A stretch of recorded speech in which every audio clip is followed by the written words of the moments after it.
Good evening, one and all. It is Wednesday. It is a sweltering day in the middle of the week here.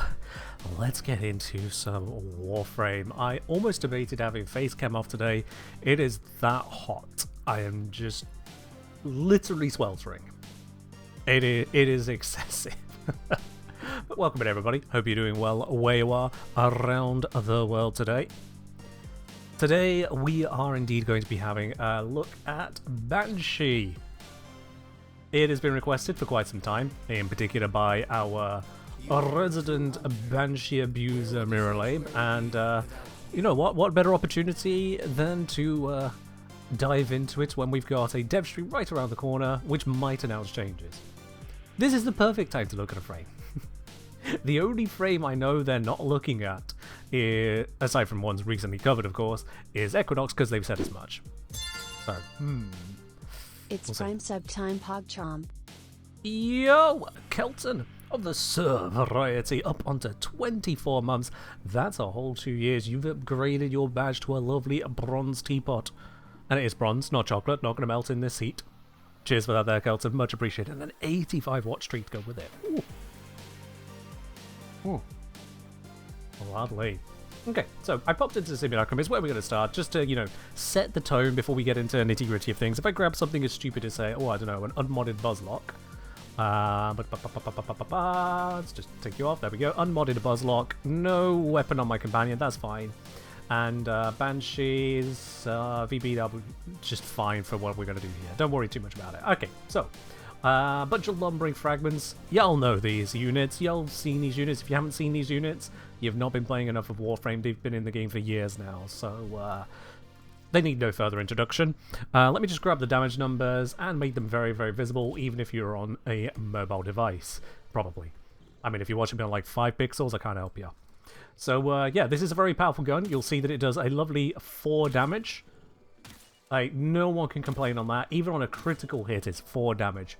Beautiful gun. 4 damage consistently.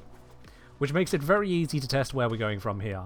And in terms of where we're going from here, I mean, I can just, you know, zap them a little bit. You'll see giant looking damage numbers, but if we look at the health bar, it's not actually doing all that much, is it?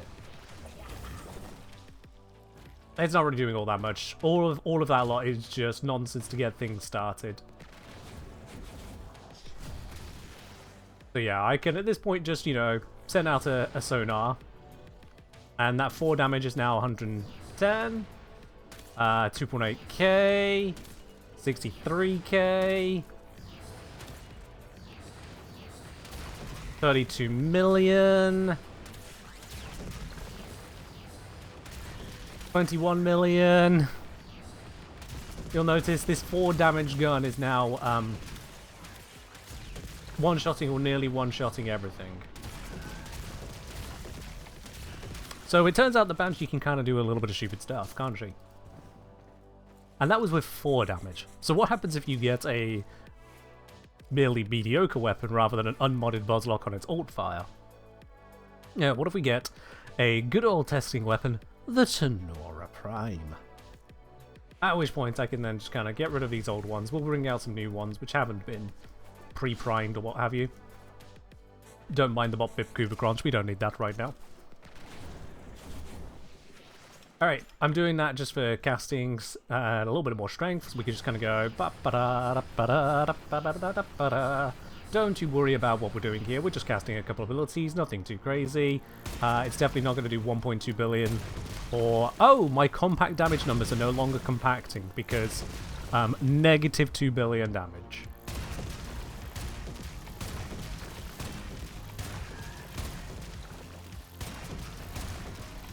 It's not consistently negative 2 billion, but it's still there. And in case you're wondering, Ken, what on earth have you got on that Tenora Prime that it's doing negative 2 billion damage on a little leg shot like that? Well, normally it's doing 12k. Maybe 19k because of, you know, Galvanized Aptitude, 27k. It could do up to 27k, 49 if it lands an orange crit, which most of the time it won't, but puncture blocks do go burr. And that is negative billions.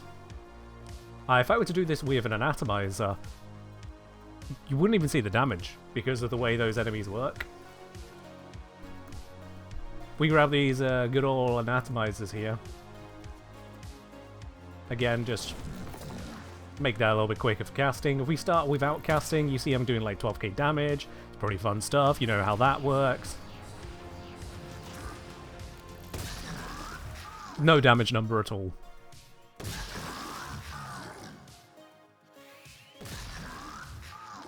Yeah, no damage number at all. So yeah, that Banshee can do some amazing stuff. And now I'm going to make you sad. Now that I've shown you all of that wonderful power, I'm going to make you very, very sad, because here are some Grineer we can do it to as well. Let's do all of that. Let's also do that, why not, into the extra strength that we can get on this. Let's make this even stronger again. There we go, that's 145% on that. Let's bounce on it and just kind of get all the buffs we can from it. Do that again. And now let's start sonaring it out. All of those lovely, lovely, lovely buffs that we can get there. It's beautiful stuff. I'm out of energy. Let's just do that again. For one final super sonar. Okay, cool. This is about as strong as I could possibly make it, right?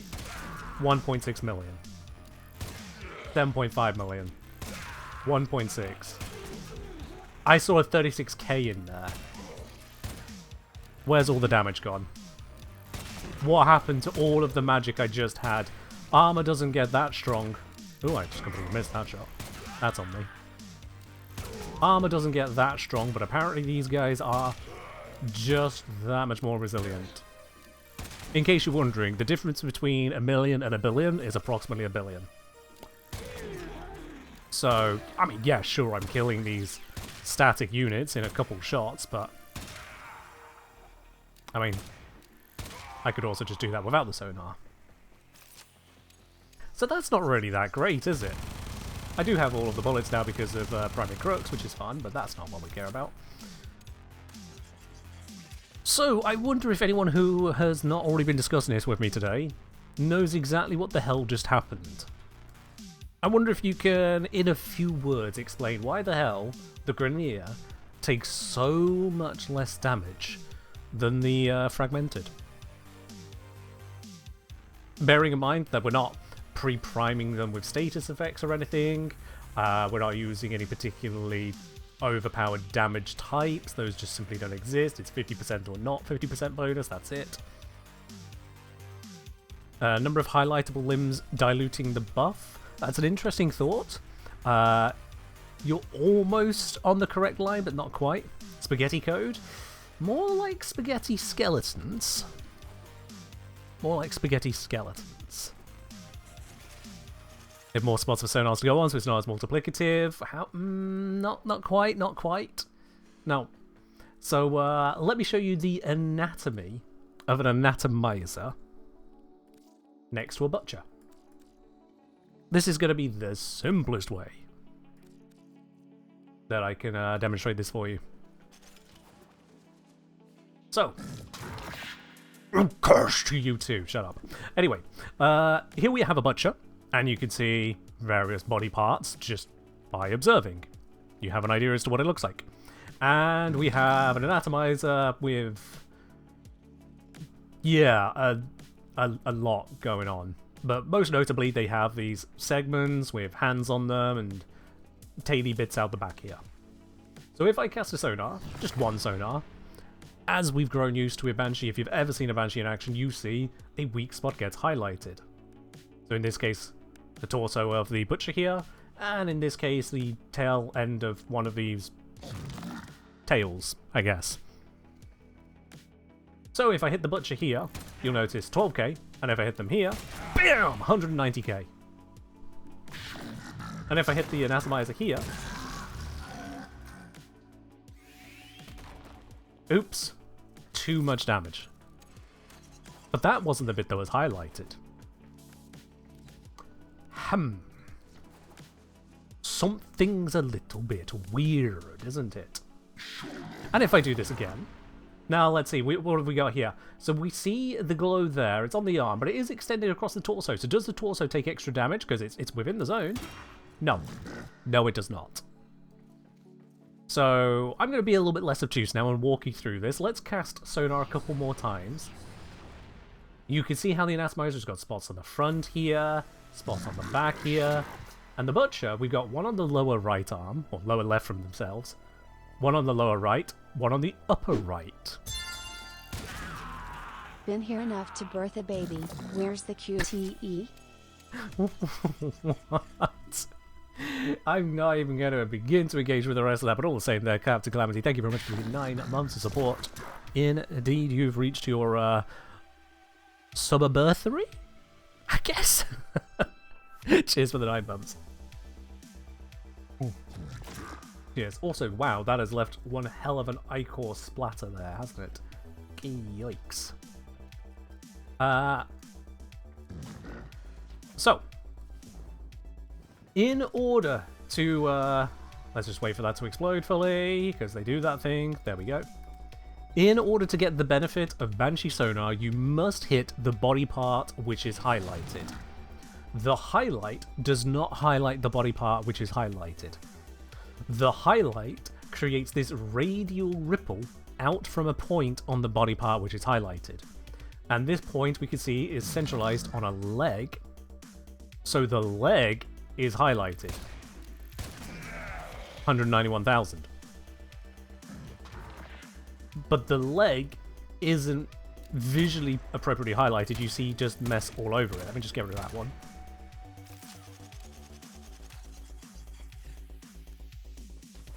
So that already adds to the confusion, but it's more than that. You see how the arm is highlighted here on the lower section. That went onto torso on the lower section. That's gone onto lower leg. That's gone onto upper arm. That one has gone onto, I think, an existing spot. If I do this long enough, there we go. I think. Yeah. I think we've got multiple fills in the same zone, but I can't actually tell. I've had to use so many. Yeah, it was 2 on the arm there. I'm gonna try and get this to show a little bit more cleanly. Okay, that's on the head. That's not what I want right now. That's on the upper arm. And that's a lower arm. Perfect. There we go. So this arm has 2 segments. It could be highlighted on the upper arm. It could be highlighted on the lower arm. Both of those are the arm body part. Which means that if there is a buff here and a buff here, they multiply together on the arm. But if the buff landed on the upper arm and then landed on the upper arm again, wouldn't apply. So that means you can get 2 multiplicative stacks of Banshee's buff on the arm. You can get 1 on the head, because there is only 1 point on the Butcher's head that it'll trigger, 2 on the torso, 2 on each leg, 2 on each arm. Maximum of 2 buffs at the same time. If it ever hits the same spot, it doesn't stack, it just refreshes. Anatomizers are different. You might think that this and this are one limb, for lack of a better word, one segment, much like a Butcher's arm. Or you might think that maybe it's the front and the back. No, it's none of those. When it comes to the Anatomizer, every single part of them is the same segment. They are one part.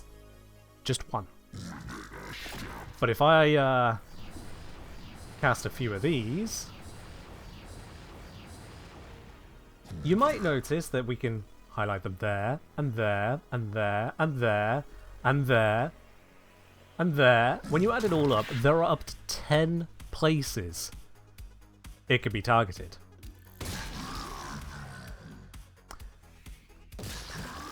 Now if we have a look at this here.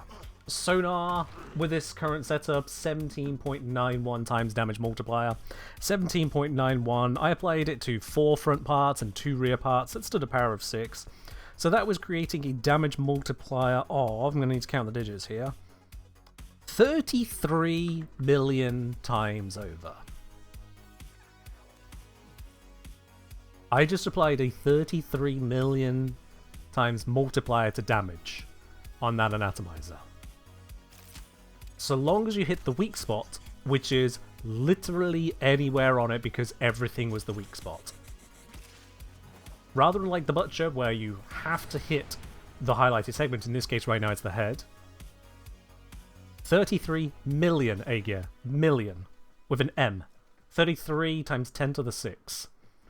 But because this is doing a base of like 12,000 odd damage, 12,000 times 33 million is too much.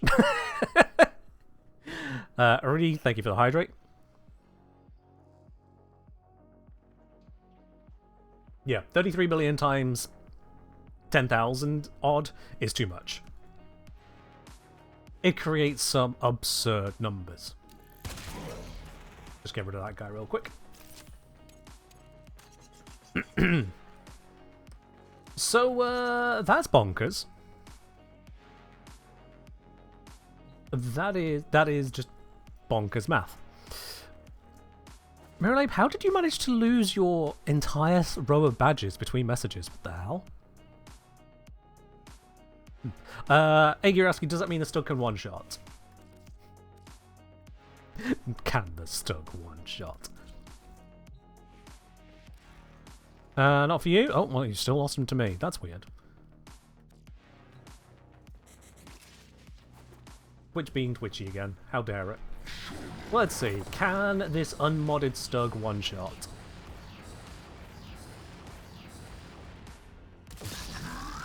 Yes! But also no. I'm actually surprised he still died. Butchers are just that bad.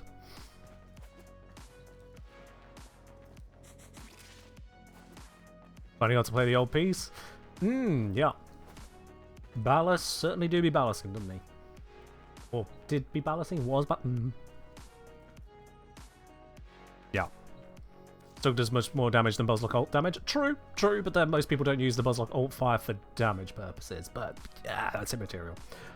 That was unmodded, wasn't it? Yep, completely unmodded, completely unranked. Just vibing Stug. Just straight up vibing Stug.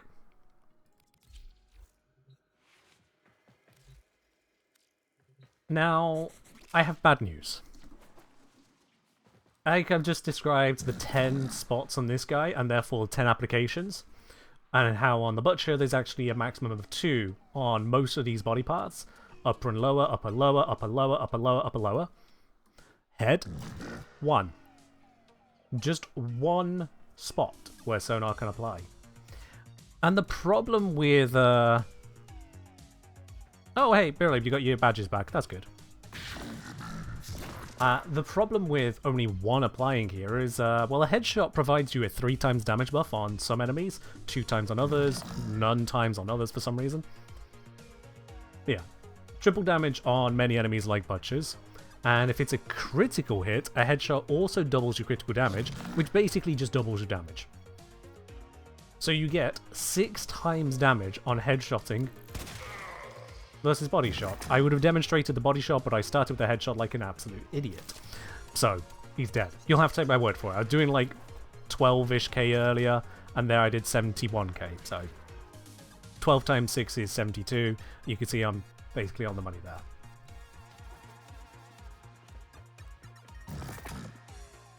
So if you get 6 times damage for hitting a headshot, but Banshee's ability is applying 15 times benefit, well then, instead of going for the 71k there, you just kind of go there for 185k. And sure, it can put the benefit on the body shot, but then if it's applied twice to a limb, it's once again stronger to shoot the limb than it is to shoot the head. The headshot can never double stack, let alone the 10 stack of the Anatomizer. And it's not just the Anatomizer that has these weird things. Lumbering fragments. Let's get a few of them in, because this is going to take a few times to trigger. If I do that sonar there, we can see that's on the limb, and that's on the limb, And then all 3 of these have triggered on the head. So if I go here, we see 12k, but if we go here, 190k. And if we go here, we see, is that 18k headshot? Yep, 18k on headshot, but you, 285k.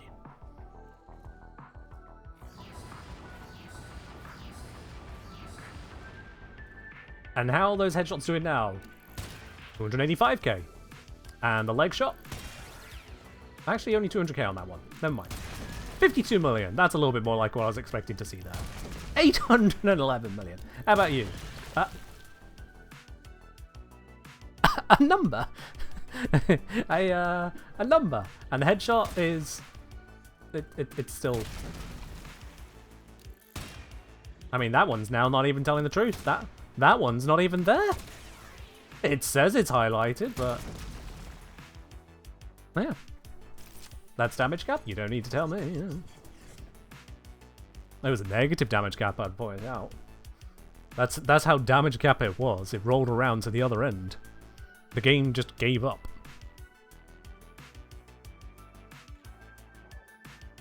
Is Smeeta still the go-to for loot? For loot, it is now any beast companion.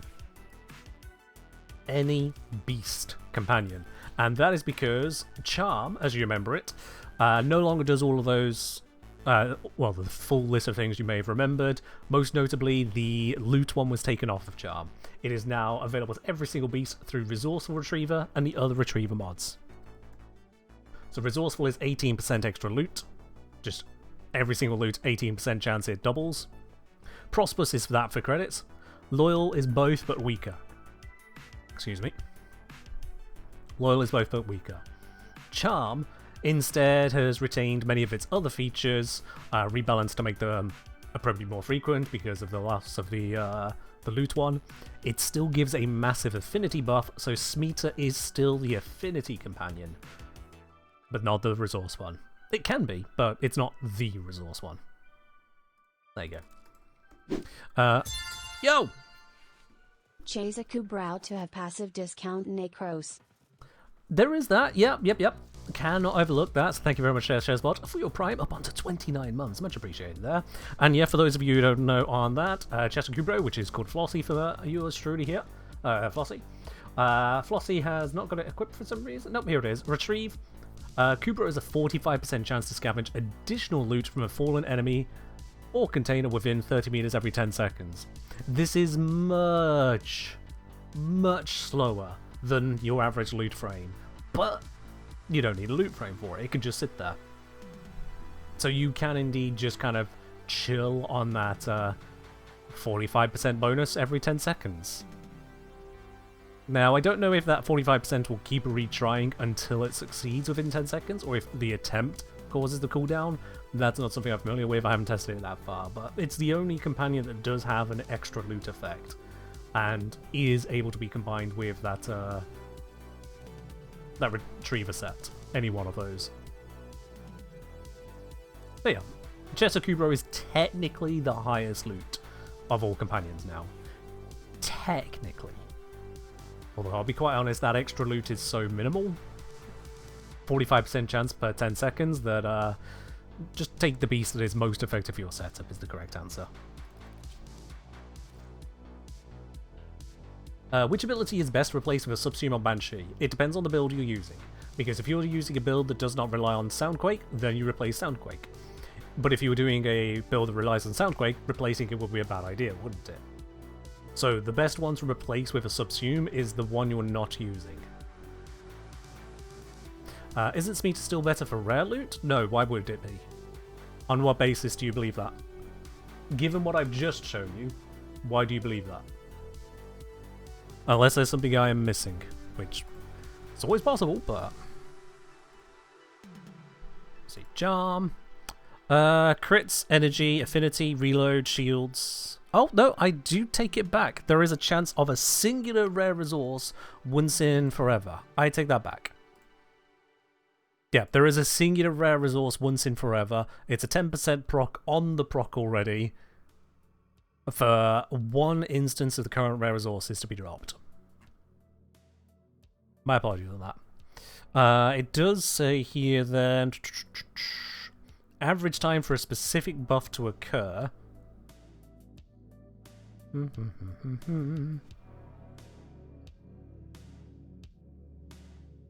Yeah, the average time for that to occur is once every 675 seconds.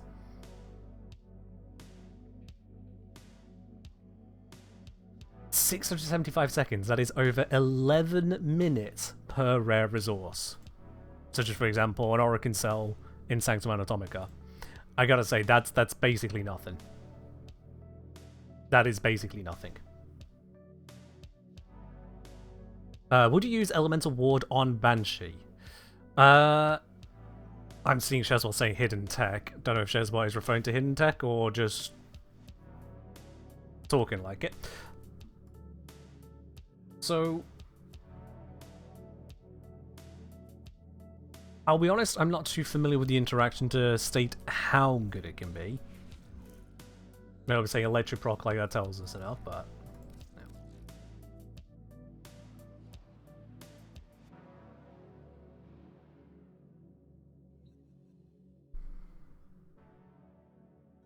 Yeah, Smeeta does give that once per 11 minutes on average extra rare resource.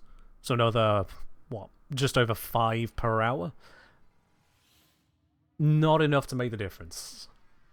You could get better results from just having a better build if a different companion can do you better. Like, for example, if you can kill faster thanks to the viral procs from Panzer.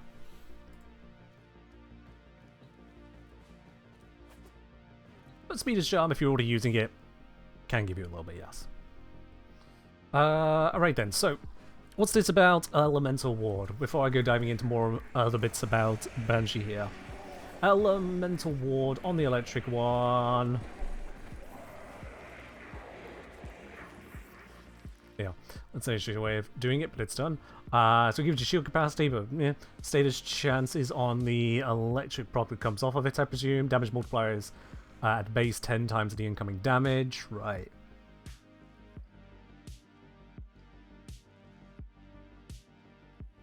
Why did I need to say saying can't think of a better subsume than Gloom? Well, if you're using it for exactly that purpose, yes.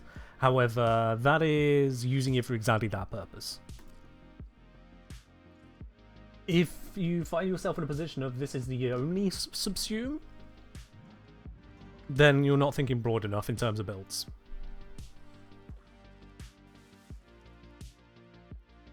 It's not so strong like Wisp Shock Moat. You can't even use those on Banshee, so I'm not sure what you're referring to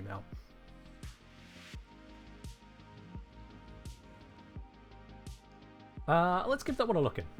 No Elemental Ward Pits. Have I got a build that I can break to throw that onto? Just out of curiosity here.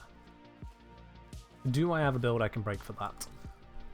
Or am I going to need to put yet another loadout slot on here?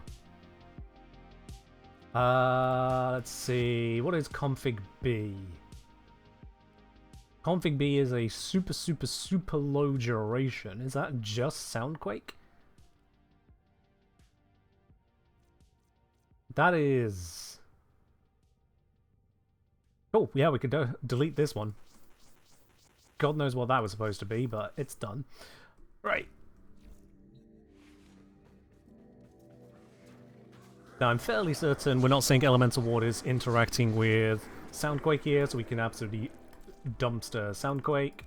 We're on Config B at the moment.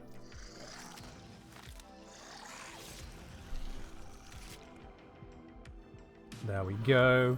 In order to get electric, we're going to need to set the appropriate emissives. Let's make sure we do that correctly. Oh. How convenient. Okay then. So, let's start slapping some bits and pieces onto this. Thankfully, you've got some starting strength here, just a little bit, you know, 60%. So we can see the effect of strength on that electric there, and it is indeed going to scale where we want it to scale to. So, let's copy over what's on here to get us started. I'll probably take out the Sonic Fracture. I'll decide on that.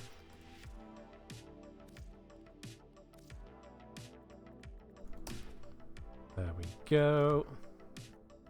That just gives us a launch pad for stats. And I'm going to take off the Malt Vigor for something a little bit funnier for this. And that is Arcane Expertise. Given where we're going with this. This could be a little sillier.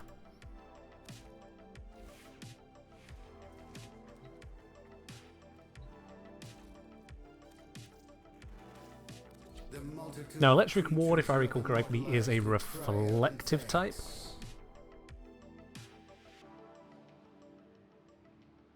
So we need enemies to shoot at us. Plenty manageable, just gotta make it happen. I'm assuming this is going to be some sonar tech, but again, I'm receiving nothing from chat on the matter, so I'll figure it out. If there's something to figure out. We'll keep the steel path bit on for now. We should handle fine. Okay, so activate this. Shields are looking nice and spicy.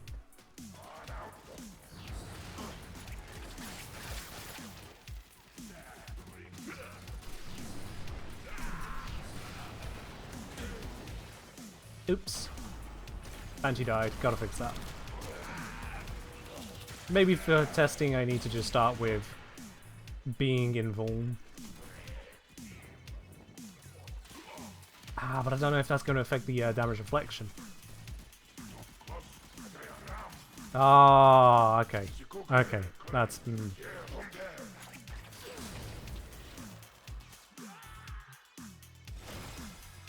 That is indeed going to mess with that. We can make the compat... Okay, that was weird. We can make the companion invincible.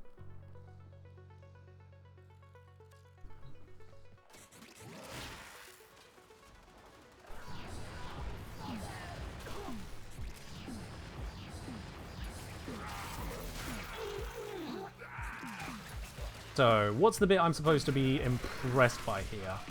Aside from dying midair because Banshee's hit points go burn.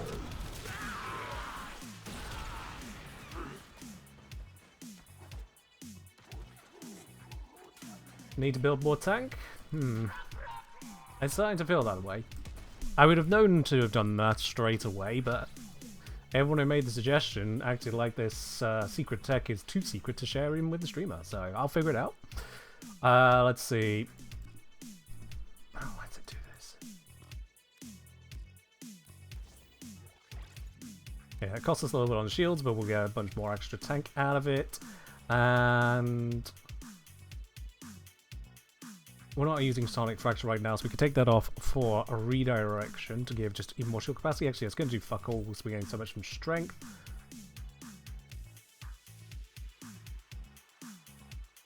Sonar, from what you gathered, will benefit from the damage multiplier. I'm assuming you mean the other way around. Okay.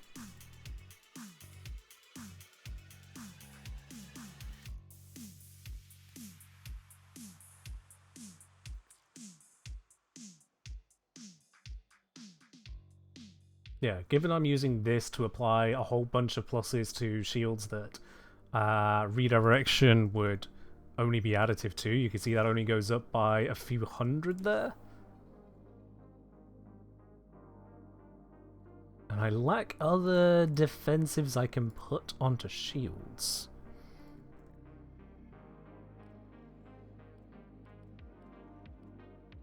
So I can do that, but that's it's 20%. Orange in the back there? Sure. And a hydrate. Cheers.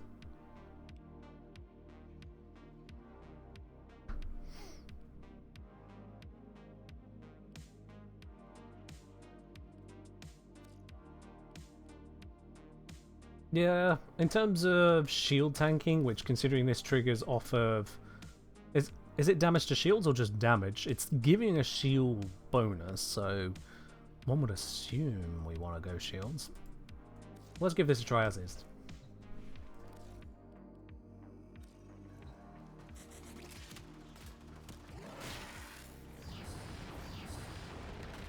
Just do that for faster casting. Alright, having spammed the fuck out of this, Oh, there was a larger number. And I'm out of shields.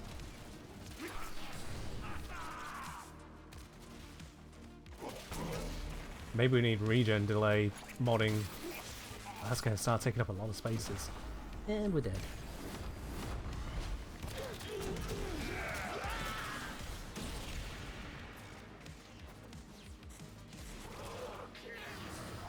Let's turn off some of those abilities at least.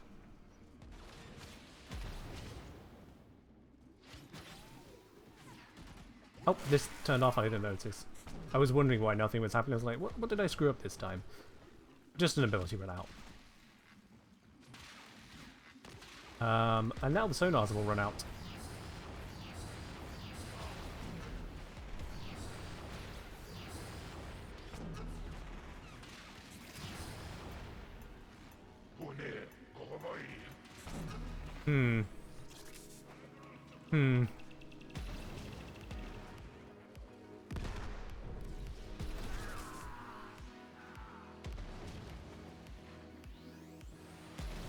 Oh, come on. How long are those tracking for?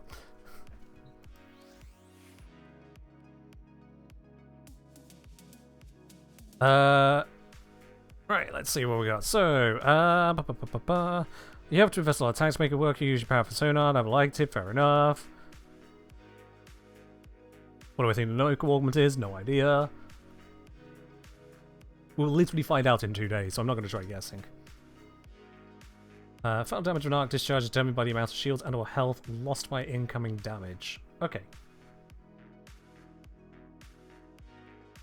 Let's give it the regen, because we do need to regain our hit points, crucially.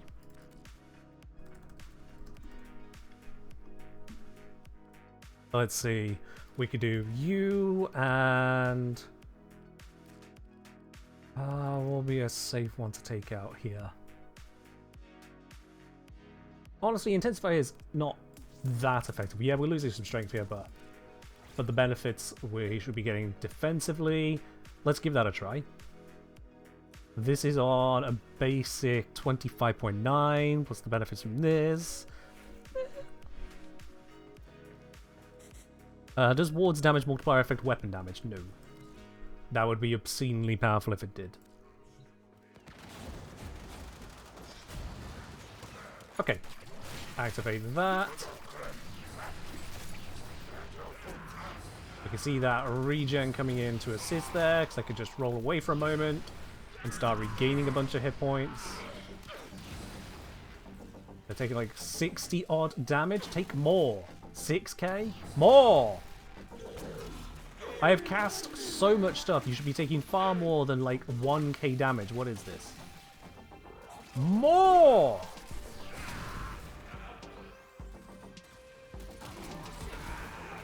Okay, there I saw a half mil, so that actually mattered slightly more. But mostly this is absolute trash, and the abilities run out. Okay, so those of you who are talking about the amazingness of the secret tech of Elemental Ward, please step out the woodwork and explain. Put it down to 12 times on sonar? Well, you have to remember, Mirai, that is base values, not including the temporary buffs that you activate so many of. So considering that from here, it only shows 15.65 down to 12.95. So we're down, what's that? 2.7? Something like that, yeah, 2.7. Which is a little over 50%, as you can see on the strength there. It's not that much of a loss.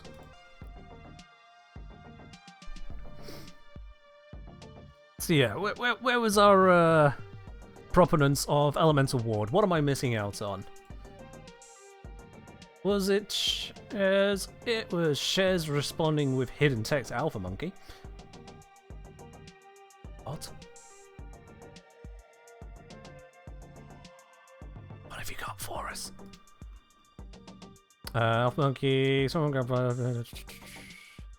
Oh, it's also slapped on the orb with Elemental Ward as well. Allies... Is this the one? Well, it's the only one that's there, so that's for allies. Hidden tech was a figure of speech. I see, a figure of speech backed up by absolutely nothing. Love that. Love that for you, Shezbot. Such a contribution. And there was me thinking that I was listening to someone who knew some kind of combo that I could try out. Nope. Okay, turns out it's full of shit.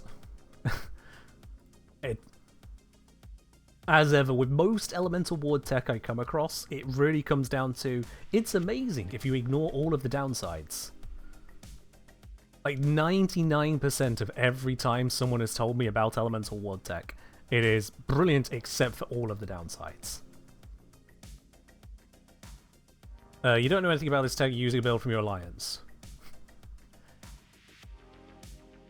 Given your mention of the augment as well, it seems like this only works when your team is already succeeding and you're allowed to make numbers happen. Which isn't good enough. That's just not good enough. If the damage reflection requires you to run out of hit points on a frame that doesn't generate any kind of tank, it's no good. But this is a perfect opportunity to segue into the issue that I see with Banshee at the very top end of it all. But first, real quickly from Upper Moon, Akaza asking, what's the fastest way to get 7,000 Oxygen for Vauban? You'll want to be farming, obviously, Oxygen Ospreys. You can't get it anywhere else in any consistent amount. In order to get that, honestly, I would recommend doing the various endless missions you can find over on Jupiter. Specifically against the Corpus, you need it to be the Corpus, so you have those Oxygen Ospreys. The reason for Jupiter is it's also a source of Hexanon, which you're going to encounter as a similar sticking point otherwise. There are a few frames and situations that need Hexanon. If you're at the point of farming Oxygen for Vauban, you've probably got that demand as well. So 2 birds, 1 stone. For that then, the defense and survival missions on Jupiter, that's your bread and butter. And you'll find quite a few people there too.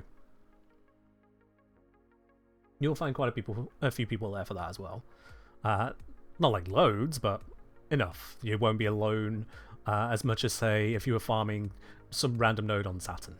Actually, no, that's a bad example. There is a good defense node on Saturn. Some random node on Europa. No one remembers Europa exists. Cheers, mate. So, Banshee and Tank. We go with a... Is there any of these that I've not subsumed something onto now? Nope. Nope, they all have a subsume now. Well, that already says something, but... Banshee and Tank.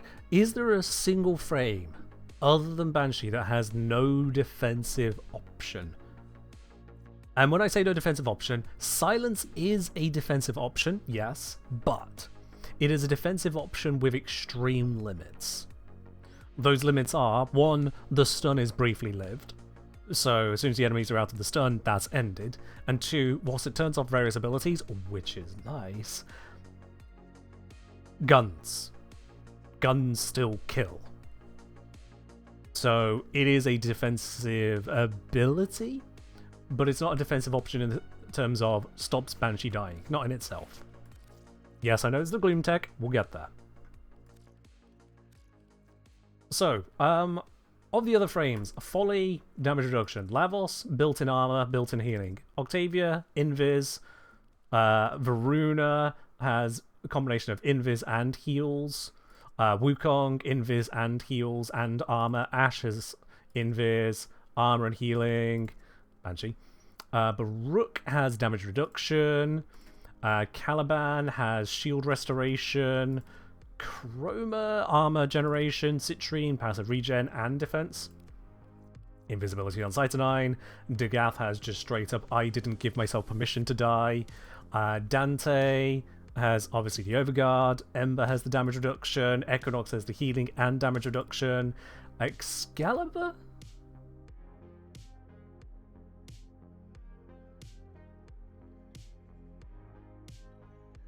Nope. There's the iframes on his 1, but... It says Radial Blind. Radial Blind is a control ability, which definitely helps with defenses, but not a straight-up defense in the same way. Radial Blind is as close as you get, and that is line of sight restricted on each individual group of enemies you cast it on. So Excalibur is pretty weak in that regard. Frost can generate not only defensive zones of bubbles, has hard CC, proper full CC, and also can generate Overguard, Agara, damage reduction.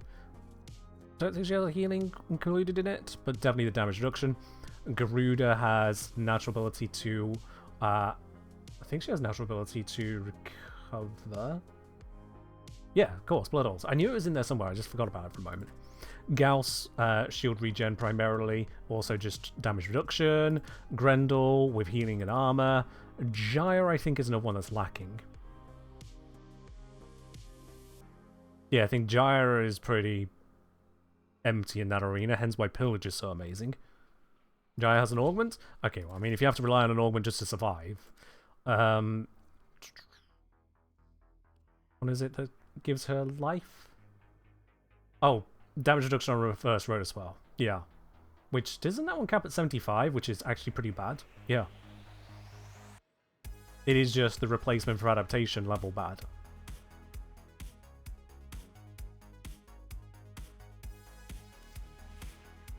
Yeah, Gara does have a healing augment. I'm not focused too much on augments, because if you need an augment to stay alive, like, the base kit is struggling. Harrow, Invuln, and shield generation. 75 still better than none? Yeah, you know what's better than 75 though? 90. That's why they did it to Uraeli. I don't settle for better than 0, because 1% damage reduction is better than 0.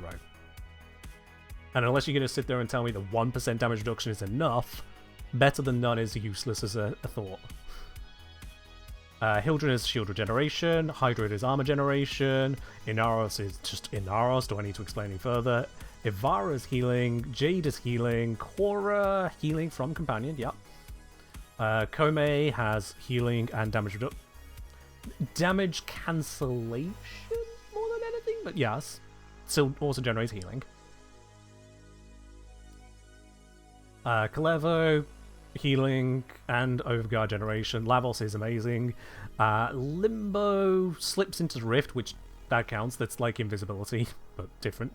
How does Ivara heal? Invisibility, not healing. Invis is a form of tank because if you can't get hit, you can't die. Loki, Invis. Like, Invis is really powerful in this game. Seriously powerful in this game. Mag, shield generation. Mesa, 95% damage reduction on range attacks. Mirage, Eclipse for damage reduction. Also has Hall of Mirrors. Necros has healing built in and damage reduction augment. Excuse me. Neja, damage reduction.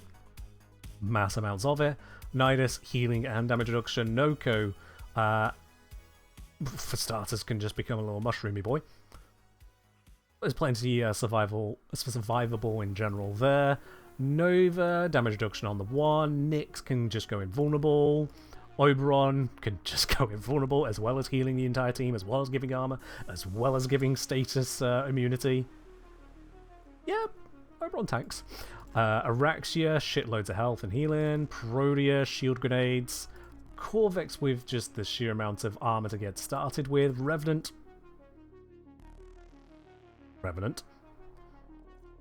Rhino, also Rhino. Both of them are just press button, stop dying. Saren doesn't have anything noteworthy.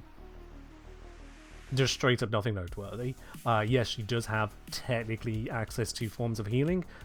They suck.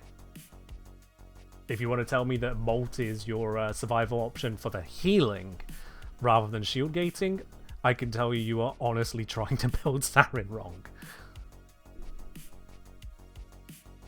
Genuinely. Sevagoth, various options. Not least of which, even if Sevagoth dies, he goes, nah, I'm a shadow. Stab, stab, stab. Styanax, shield and Overguard, I think, with augment. Shield primarily. Temple...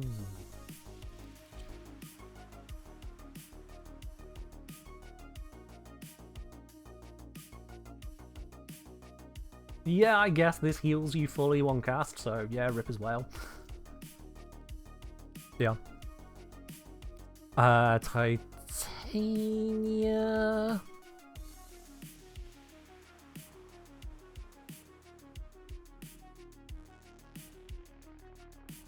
I'm not sure. Titania's evasion? Yeah, she's really hard to hit, so honestly that is kind of her tank, really. She's a weird one in that regard. She's like... no straight up healing or invis, it's just enemies are so bad at hitting her that she doesn't actually care. So, yeah. Passive heals? Okay, I don't think that's gonna... generates health for herself and nearby allies every time she casts an ability. It's not much health, but technically, yes. Yeah. That counts about as much as, oh, well, if you kill an enemy, you could get a health orb for healing. Trinity. Uriel's healing built in, Valkyrie goes immortal and healing, Vorburn has armor generation on top of just the most obscene crowd control you've ever seen. Volt, there is the augment for capacitance, otherwise has the electric shield for defenses. Amazing early game.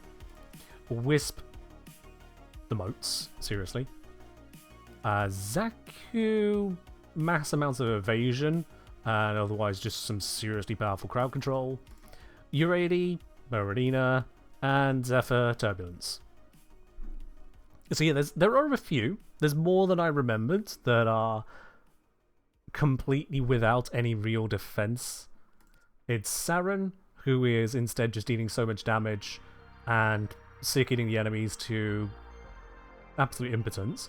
But yeah, if they get line of sight on her, she is struggling.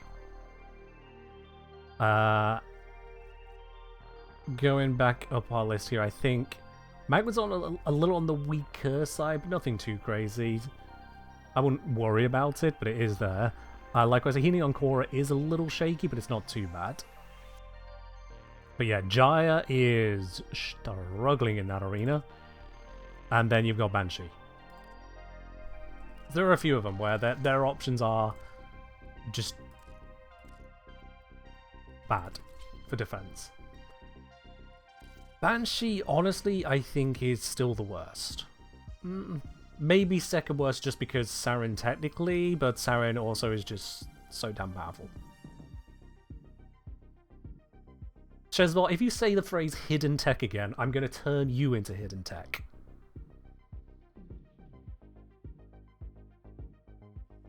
Let's be very clear about this. It's not the phrase you seem to think it is. Your usage is not there. As to the tech, as I was thinking, circumvent on Banshee. We have found the entirety of did you know you can roll through things? And yeah, this recently was introduced as a you can roll through things. I'm still not a huge fan of circumvent, I'll be quite honest with you. I'm still not a huge fan of it. Why do you saying quick thinking gives damage reduction comparable to adaptation without worrying about building stacks? The fuck it does? No? It does nothing of the sort. It extends your hit point pool into your energy pool.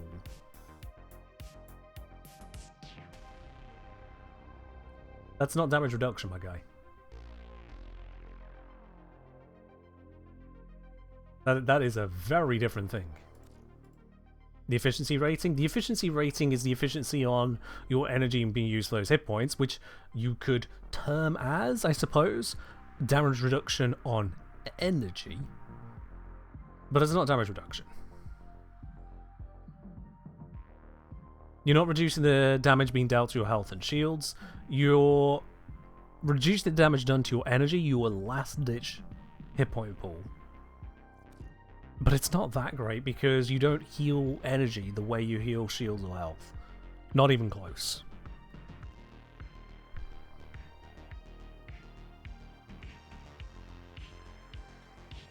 You do need a frame that is very capable of restoring their hit point pools or energy pool for this to be worthwhile.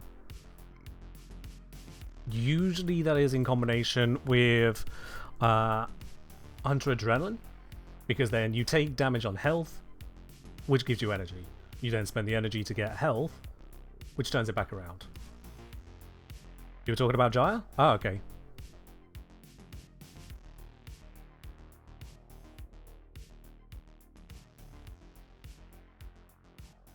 Just talked about Jaya. I see the rest of your messages further up the listing there.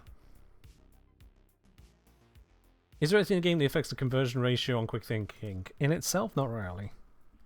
Once you're down there, that's really yeah.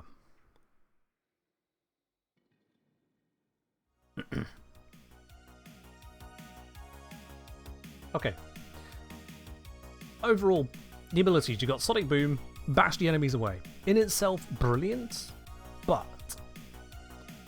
you were spending a base of 25 energy to knock down these enemies, and it is just a knockdown. There's no stun effect connected to it. No long-lasting benefits in that regard. So just give all of us invincibility for the moment. Just we can see the shots, see the enemies acting. Bam! That's a big old push, although that one survived. Let's turn off the damage numbers for a moment, just so we can see what's going on. Let's go... I'll just make him tiny. It's as good as off. Why I'm tiny usually. So you can see it deals with a lot of them, and those ones are now just dead. If you knock stuff out of bounds, that's great. I was spamming the ground finisher button there. Didn't get to them in time. Didn't get there in time. There we go. Finally got to that one in time. So it's a very short-lived control effect. Very, very short-lived. And considering that's the entirety of the ability, an augmented is a control effect, that ain't great. Not for 25 energy. I'm not sure what would even be a good starting point for a comparison right now. I suppose Harrow. Screw this line of enemies.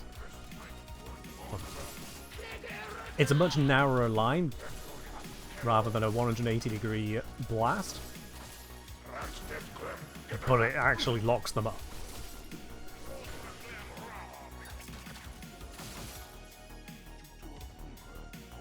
Massive difference there, and this is on a frame that can generate the energy to afford doing something like that.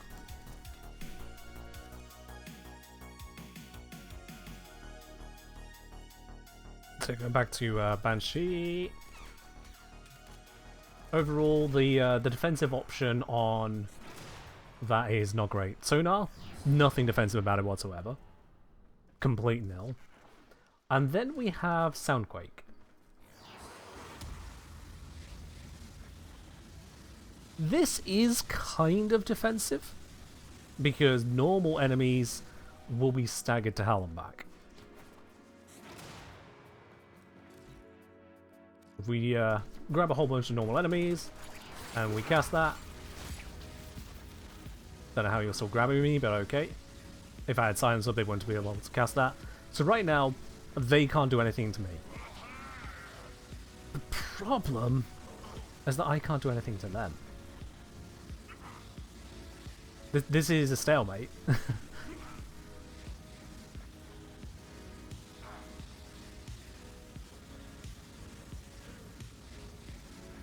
Now, if you play by the idea that Warframe is a team game, you're supposed to be in a team, that this is brilliant in a team. This is no line of sight required, complete lockdown of an area. Look at that, all of them in range, even outside a line of sight, they're affected. If I could free cam right now, you would see that they are just permanently stun locked. For everyone else, brilliant.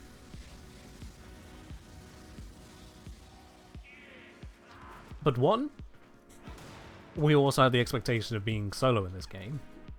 And two, those are not all of the enemies. What happens when we have... Ooh, I don't know. What do we want to go for this time? Do we go for Corrupted at all? Let's go for some Troopers. Let's just go for some nice, simple troopers and elite lancers. That's good. Turn off their abilities with this. And I'm going to cast it from here. I'm nicely in cover. They'll never get to me. Right? Uh-oh. I don't know why it's taken them this long to kill me, to be honest. I think they really don't know how to use their guns, but yeah. At that point, it's dead, we're over. GG. Oh, there, Cat. Welcome on in. Love the videos, keep doing what you do. I absolutely intend to. Glad you enjoy the vids. You will note whilst here that stream cam is very different. One, I am sweating like crazy because of this damn heat. And two, zero filter in comparison. Well, massively reduced. No script. Right. So yeah, that whole locking yourself in position, oh wait, here's an Xmas. The moment you let go of the stun everything around me to deal with said Xmas, you got a slow exit from it, you deal with the Xmas, and everything else is moving again. So it only CCs them whilst you CC yourself. And that's just, it's so heavily lacking. So Banshee defensively has basically nothing. She has the crowd control of her 1, but is very short-lived.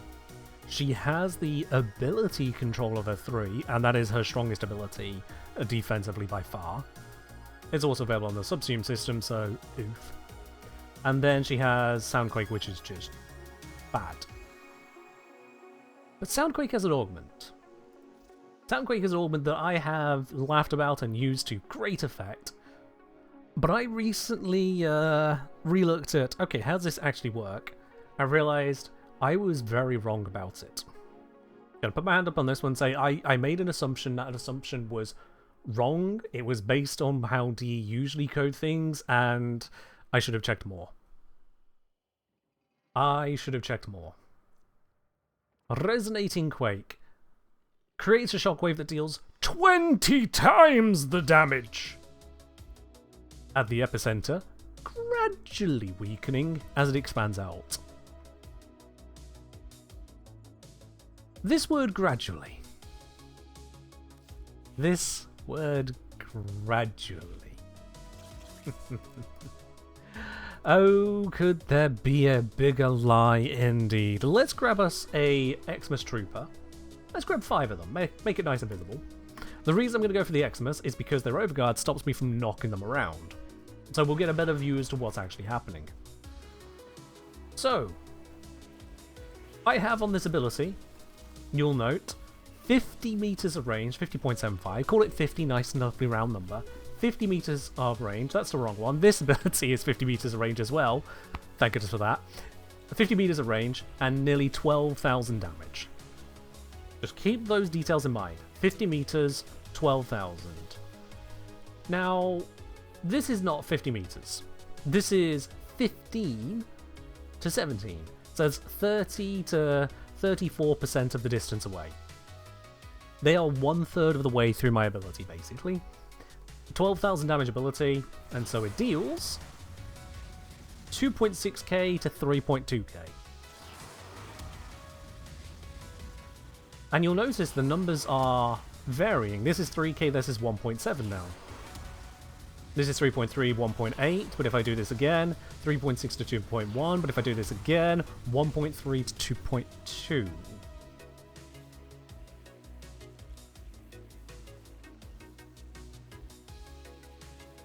Those numbers are going a little bit all over the place. That is not how numbers. No. that is not how number is supposed to be numbering. And it's certainly a lot lower than one was expecting. If I get closer, we see now 3.5 to 4k, 4.6, closer again, 1.9, 2.8, 4.1, 5.6, 5.5, 5.9 over there, 6k even on that one, wow. And we're also seeing a very small, very small secondary number on the closest enemies to me. As if there's a teeny tiny extra shockwave right up close. For some reason. I don't know why, but it's there. But what we're seeing there is the damage is never reaching that 12k. The best I can get right on top of them, 10k. 10k. 10k. That's not 12. That's not 11 even. Let's turn off the compact damage numbers just so we can see the exact amount. Maybe it's 10,500. Maybe it's 9,500. Let's know for certain. It is 10,313, 10,315, 10,334. So it's on the lower side of 10k. That's not a lot. Armor? This is Overguard. This is why I pick Xmas. We're not hitting into the armor. We're hitting into flat hit points. That has no faction vulnerabilities other than to void damage. No faction resistances. No armor. But now I'm going to make this really weird. Now I've got some more energy. We saw it's 10k up close, at a distance. I'm doing like 2.5k up to 3k, sometimes down as 1.5k. Not great. And this is only 1/3 of the distance. This is less than 1/3 of the max distance of the ability. So we've already lost like over 80% of our damage just stepping over here. Nearly 90% loss when we look at that guy. How much damage is going to be left if I even go down this ramp? You know, once I get to the bottom of this ramp here, I'm over halfway through the ability now. I'm going to be dealing basically nothing, right? Oh wait, 2k damage, 1.5k. Let's try that again. 2.2, 1.7. Well, hang on, if I go a little bit further then. You know, we're at, let's go to 80% of the ability's distance now. 40 meters away. Yeah, that's going to do next to nothing. It's still about 1.5k. I saw a 2k over there. Well, hang about. That's about the same damage that I was getting here. Which is not that far off the damage I was getting here. That is... It's only when I get, like, this close that the damage suddenly starts to climb. Oh boy. And if I get all the way out to the edge of the ability range, 50 meters, this is 50.75, this is as far as I dare go. Just that one's probably going to get hit. Oh no, it managed to hit all of them. And still. Make sure I'm at that 50, a little bit closer.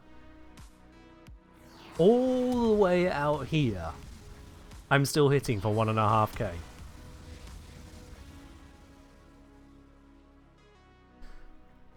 Curvy damage ramp? It is indeed a curve.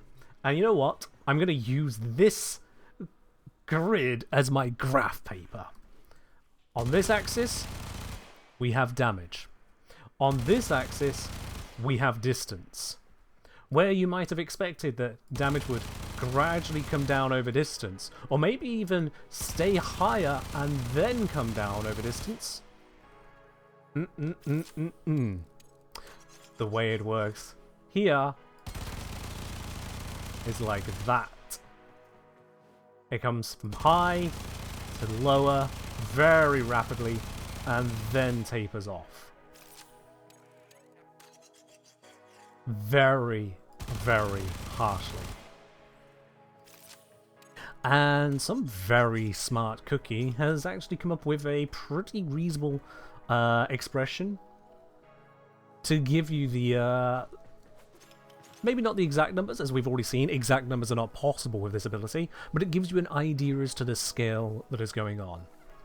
And if I head on over to the wiki for it, where they have written this wonderful, wonderful bit, Soundquake. Sorry,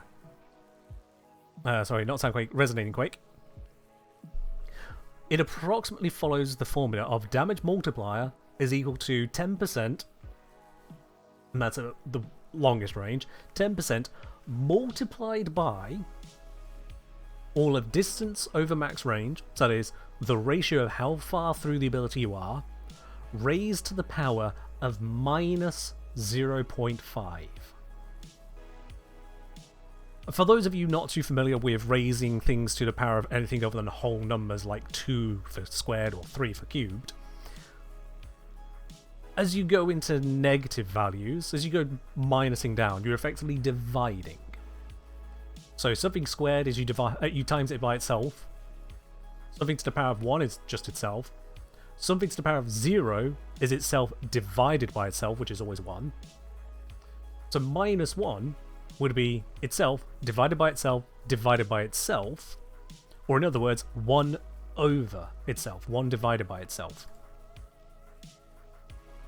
Minus a half, then, is 1 divided by the square root of itself, which is a very weird way of handling this. Very weird way, because when we're dealing with a ratio of distance over maximum distance, that ratio is always going to be between 0 and 1. It's going to be a fraction between 0 and 1. Square rooting a fraction brings it closer to 1. Now, if you square root 0.5, I'm just going to do that on the calculator for you, you get 0.707. It goes higher.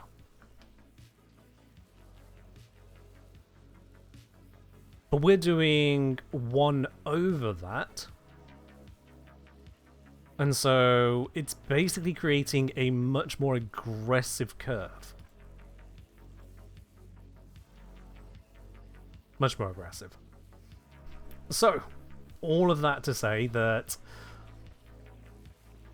if you have a 50-meter range or 10-meter range, whatever range you have on the ability, the most notable thing is that in the first 4% of the ability's range, 4% of distance, you have lost half the damage. 4% of 50 meters is right here. This is half the damage,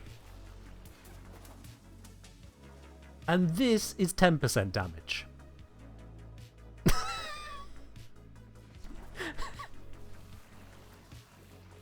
In terms of where do you lose, what was it, 75%? Here. This is where you have lost 75% of your damage. So that 20 times on the mod card, 20 times damage, only applies if you are right up in the guts of these things. And now you know where the inspiration for the 1999 update came from.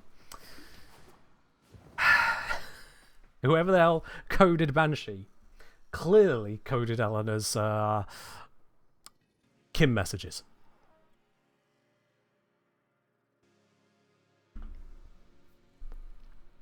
Welcome on in, my own god. Welcome on in.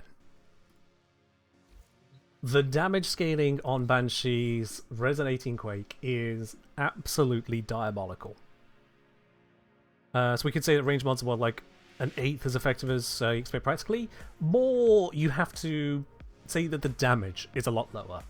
If we treat this ability as dealing about 20% of the damage that it says, then for the vast, vast majority of the ability range, you are about correct. That 12k was dealing about 2-ish k here, and here, and then down below that, out to about 1.5k out here. So if you assume that the ability only deals about 20% of what it says, and scales gradually, like the mod says, out to its max range, which will give you half again, then you're in the right ballpark.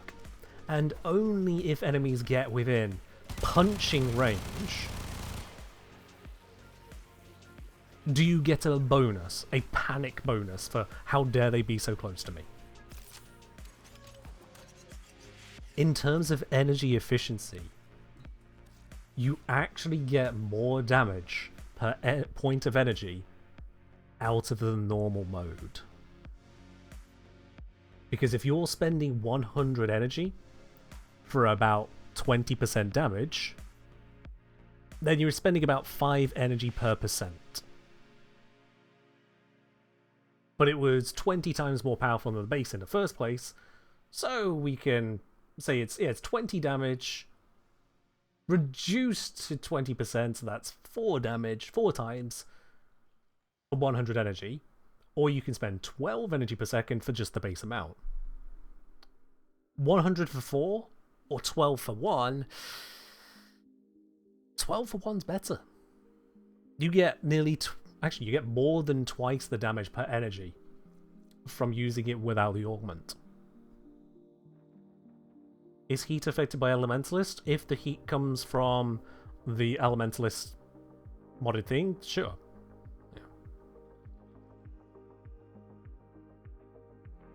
Now, if you're hearing all this and thinking that Resonating Quake can therefore do nothing, you clearly missed the stream on Sunday, whereupon not only was it effective, it was so effective we had someone in the squad, a random in the squad, go, "What frame is that? I'm going to farm that immediately." So it can deal damage. Indeed it can. In fact, it is one of the fastest low-level defense clears I have access to. Stupidly effective in that regard. But I've wondered why the damage never quite lined up, and I thought, oh, it's just because the enemies are so far away all the time. No, it's because the ability is straight up bullshitting you. The ability is straight up bullshitting. Let's go ahead and just make someone's day real quickly. I'm only going to go in for 3 waves, but let me demonstrate. Unless there is someone demonstrating with something even more powerful, in which case, it is what it is. What have we got? What have we got? We got a Mirage Titania Ember. Ooh, this could be a little bit challenging, actually. This could be... Hey, I can tell. This could be a little bit challenging. Anyway. Everyone's high enough MR that I can use this. No problem.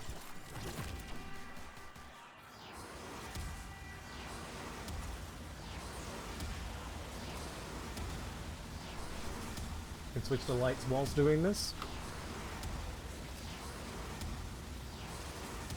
You knew there'd be a Mirage? I mean, there's not always a Mirage. I rarely have a Mirage here, I'll be honest. There's a few survivors. Wait, oh, what? What? Was there an invasion? Oh! Oh, bloody corpses and their bloody shields. Oh! That is so disappointing. Anyway, I'm on 50 of the kills. The rest of the squad have 8.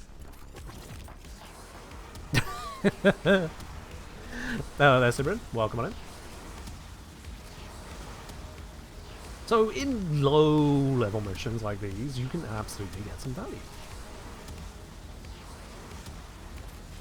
Not bad. Need to do a quick little jog. Will there be any build crafting for Sentinels this evening? Sentinels are not really the focus today, no. Is this the 90-meter Quake? I don't know.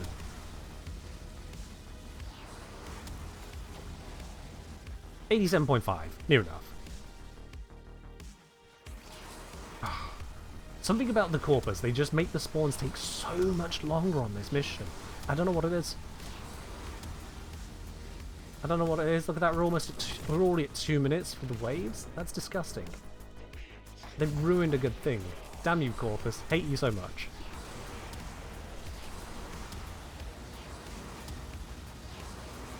But even then, we're still getting plenty done. Oh, those nullifiers. Nullifiers on a Saturn mission?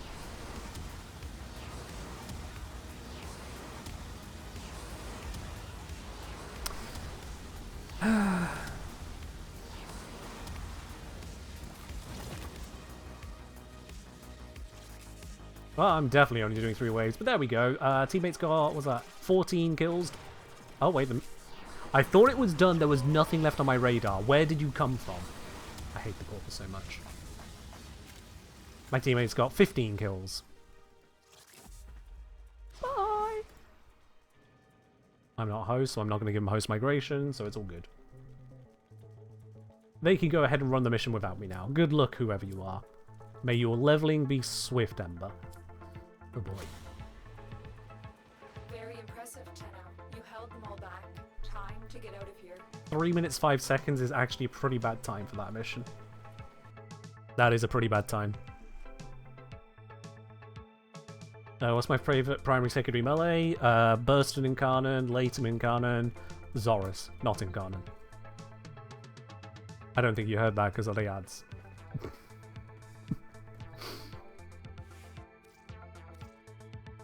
Right. So yeah, it can indeed clear missions, as we saw there. Just completely took them all out. So many mowers. What did oh wait.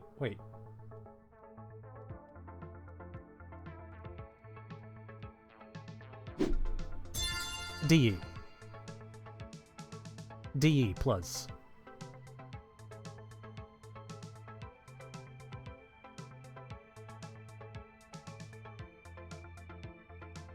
Whatever. Mirrorlay, thank you very much for giving us a sub directly over to Sammy8625. Much appreciated there, Mirrorlay. Sammy, make sure you do say thanks for that. Oh. Here's Mirrorlay. Now we're finding even more bugs with this UI. Oh, we always find bugs with the UI. We always find bugs with the UI. If we don't find bugs somewhere, somehow, somewhen, something has gone very, very wrong. Okay. If you'd like to pet solo the entire game, get Nautilus Prime, yeah. Verglas is absolutely amazing. Is Verglas really that good? Hold up.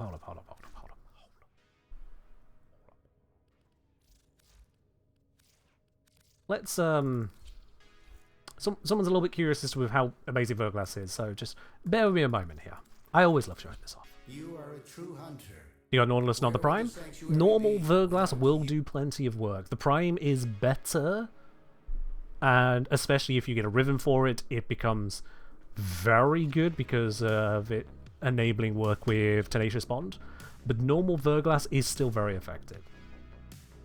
Which do I prefer, Verglas or Hounds? I prefer Verglas. I just prefer Sentinels. They don't run off.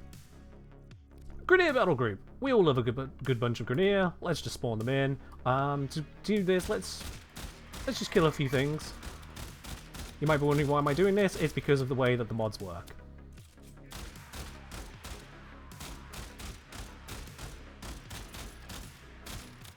Okay, that's good enough.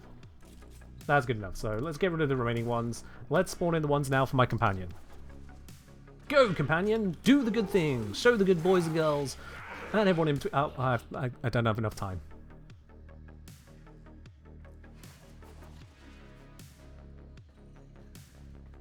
Yeah. Is Verglas good? I mean...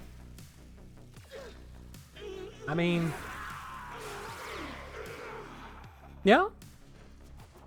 Maybe it's just a Grineer, you know, maybe I'm cherry picking, maybe that's not a fair comparison. So let's grab the Corpus, they're not so weak to heat viral, so we could just burn them with that instead, and, oh, wait, no, hang on. Okay, well, maybe it's only the old school factions, you know, the modern factions like the Skuldra, they're not so easily killed. Let me just refresh my weapon buffs. This is an important part of it, is... weapon buffs apply. So, we have our Skuldra, and you'll see they are going to hold up incredibly well against Verglas. That honestly, we're not going to worry about the health span of a... Okay. So even the Dedicant falls. Even the Dedicant. How about something Infested? The Infested are a very weird faction, so maybe it applies here quite nicely. Can the Ancient Healer save them from this misery? No. No, they cannot. Am I using a Verglas Ribbon right now? Yes. However, you'll notice I'm also not using any Warframe buffs whatsoever. So allow me to use some Warframe buffs. Let's grab a level. Let's grab. Let's see. Do we want to use lava for this? No, wait, I had a rhino one that was even stronger. Yeah. Let me grab the rhino one.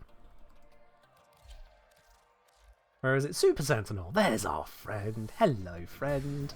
And now, whilst I'm doing that, let's be fair and just take off the ribbon. And I'm not even going to replace with anything else. I'm just going to take off the ribbon.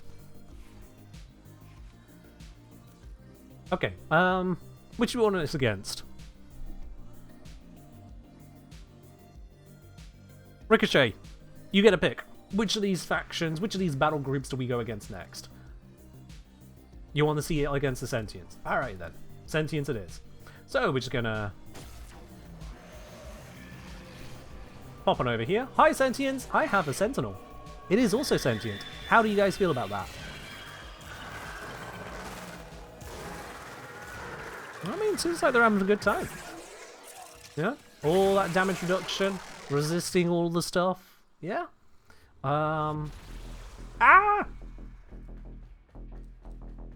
Yep. They were most threatening when they were dead.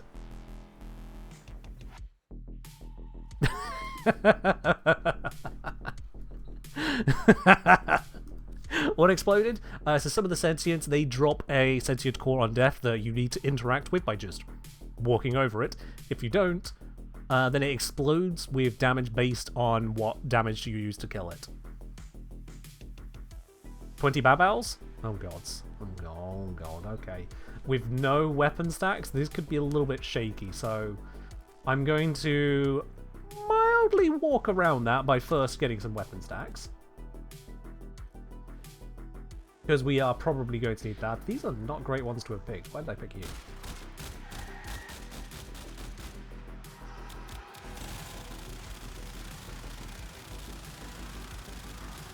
Okay. We got our weapon stacks, that'll do. Clear these out. Babals! Tekrot, Babal, Xmas. Hold up. There we go, get rid of the remaining ones. 20 of these bastards. Versus no Riven Verglass. Please start firing.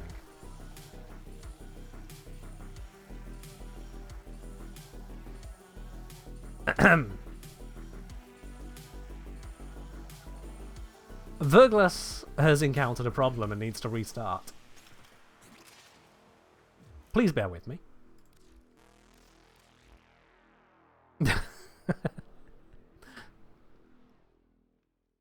It might be a Babal thing. I hope not. Is there an Xmas effect that could prevent Sentinels attacking? Not an Xmas effect, no. I am, however, going to give it its ribbon back. Just so I don't have to go through the same amount of setup. We'll just assume the setup was the ribbon.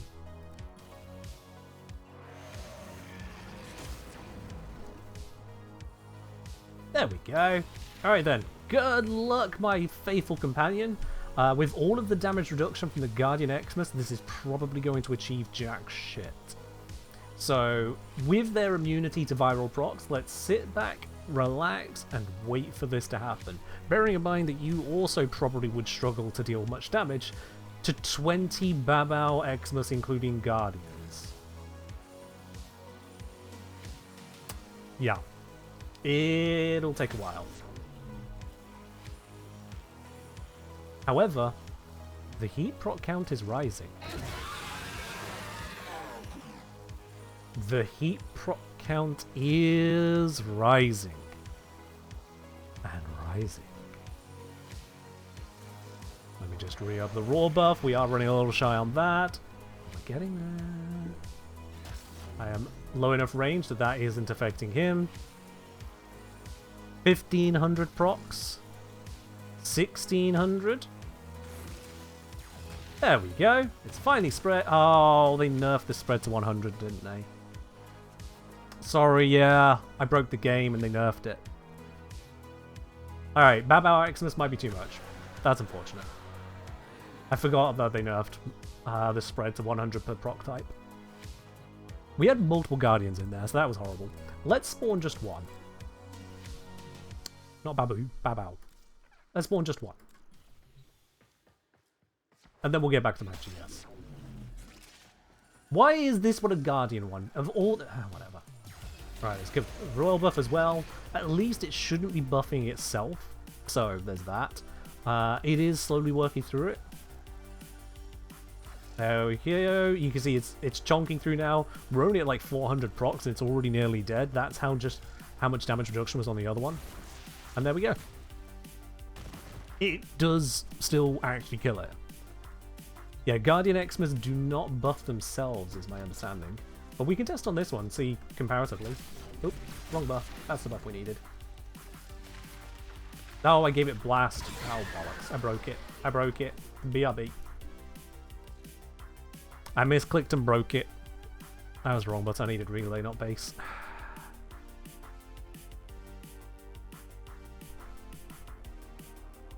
Let's just go back into it. Still faster than most of your Babao kills. There is that.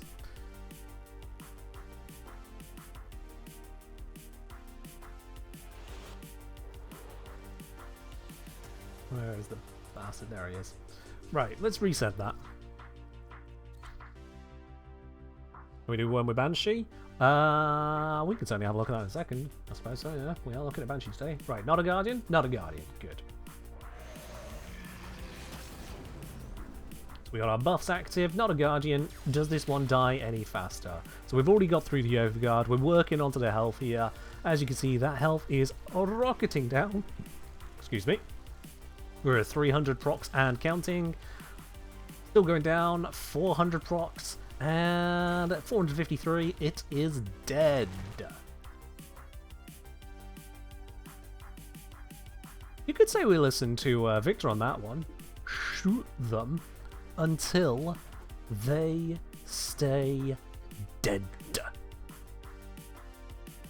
So yeah. If we want to compare that with, like, you know, bring in the Babao Xmas and then just a Grenadier battle group behind it so I can get some stacks. Let's defang my Sentinel so it doesn't join in. What's it look like if I do the same stuff just with my own gun? Well, with your own gun, you would, of course, just have some weapon stack started. And then it looks something like this.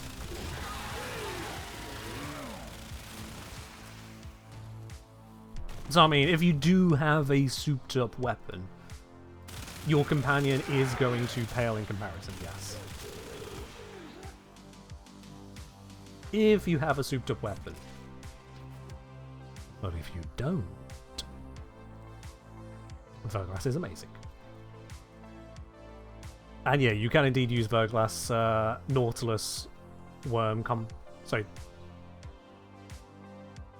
Yeah, Verglass, Nautilus combo for the Scoop Up. What's it called?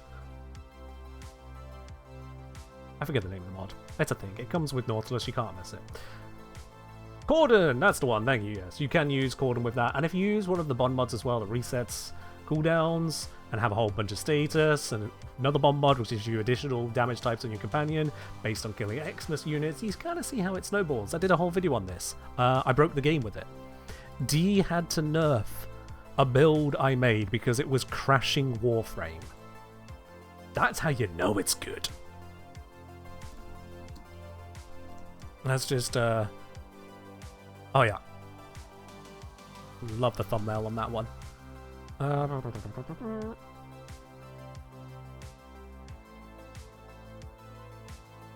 There's the one. There's the one.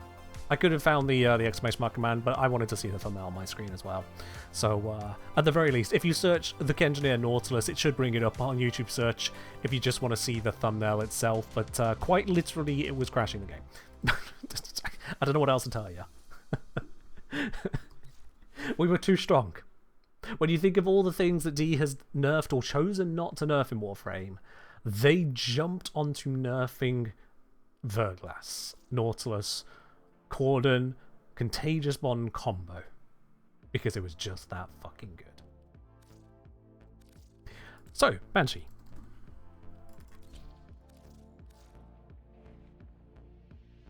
Banshee. Banshee, Banshee, Banshee, Banshee, Banshee, Banshee, Banshee, Banshee. Banshee. Banshee, Banshee, Banshee. Banshee, Banshee, Banshee, Banshee. Banshee, Banshee, Banshee, Banshee, Banshee. Some linguist somewhere will tell you that that was an honest-to-God sentence. Those people are weird like that. Sorry, yeah, more energy, please. Thank you.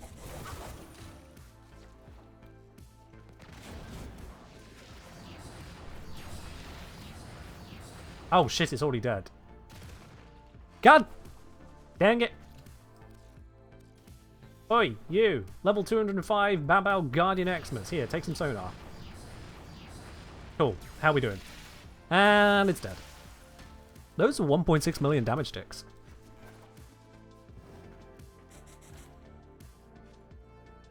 Let's try that again. Right. Bottom, bottom, bottom, bottom, bottom. Hold on, I can cast faster than that. There we go. And the damage is...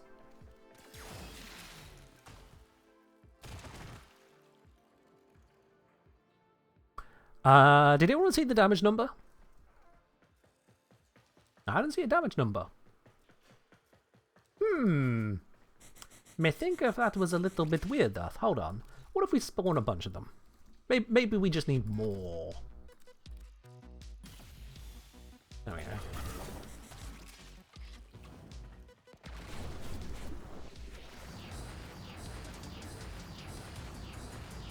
We'll just cast a couple sonars, you know, nothing too crazy. Alright.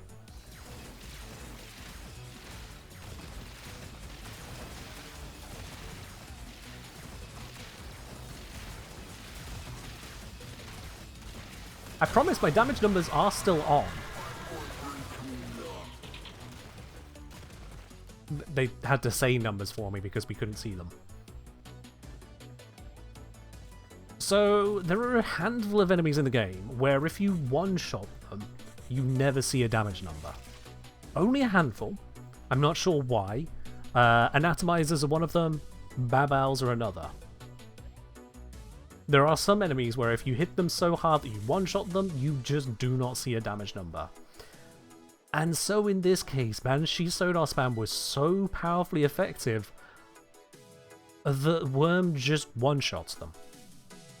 Immediately. No charging up, no spooling up, no other damage bonuses being applied. Just death. And it might look like I did a lot of setting up there, so let me just do a little bit less. This is just swapping operators so I can cast faster. 1, 2, 3, 4, 5, 6, 7. 7 should be enough. Let's see. Am I right? Yeah, 7 was pretty much enough. We're seeing damage numbers on a couple here or there, but mostly it's a one-shot. If anything, this is better because you can now see that occasionally things didn't get sonared in an ideal fashion, and so they survive longer. And you see that damage numbers do indeed exist, but the rest just died. The rest just died.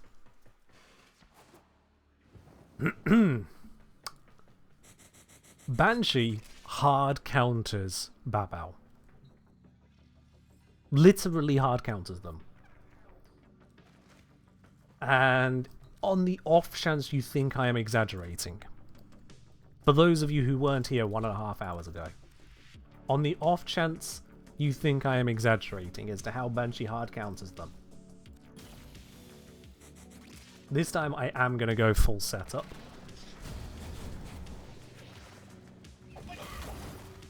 Just to make sure this works.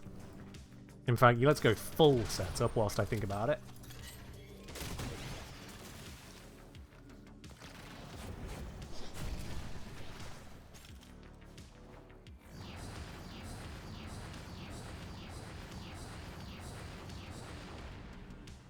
Okay. I mean, that should do a bit of work. Let's send a few more down the line. That should do a bit of work. We all good for this? I'm going to use the Alt Fire. The Alt Fire deals 4 damage. Even on crit. There are multiple Guardian Xmas in there. You can see, as the sonars are finally running out, on some of them, just how much damage there is. Or maybe I was hitting the head there. Headshots are bad shots. We don't want headshots. I was just trying not to get caught in the tricks.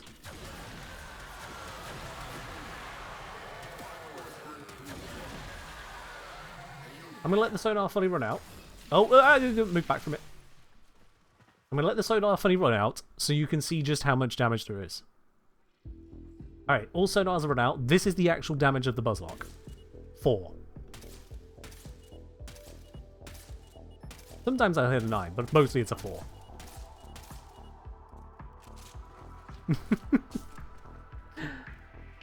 Yeah, I think that 9 was coming from Tenacious Bond crit damage, yeah.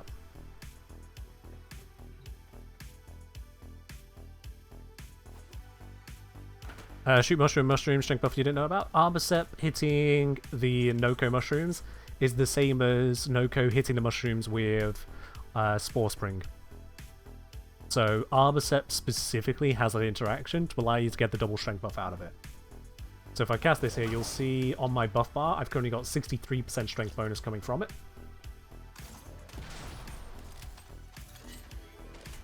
I hit that. It's now 126. Literally double to the strength buff.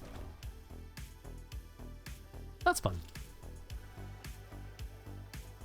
Does Raw buff the damage of the weapons that Zaku steals? I think so, yes. Like 95% certain on that.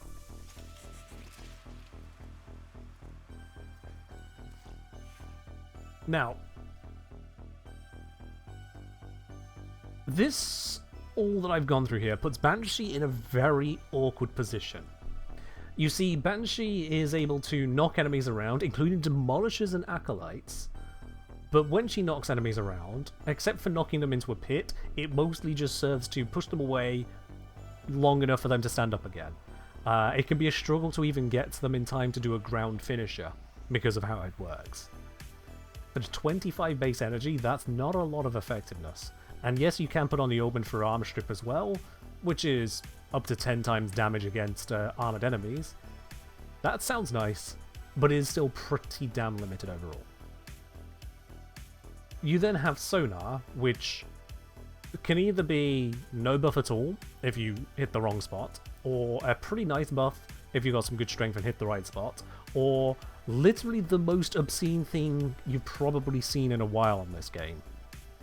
As in the case of one-shotting Tekrot Babao Eximus so hard that we never even see the damage number from the 4 damage Buzzlock. But on other enemies, it can struggle to carry its weight. Also, the graphic on it is wrong. Silence is Banshee's good ability. It does what it says on the tin, it works quite well for itself, it is nice to have, there's a good reason it's one of the more recommended subsumes. It's just brilliant.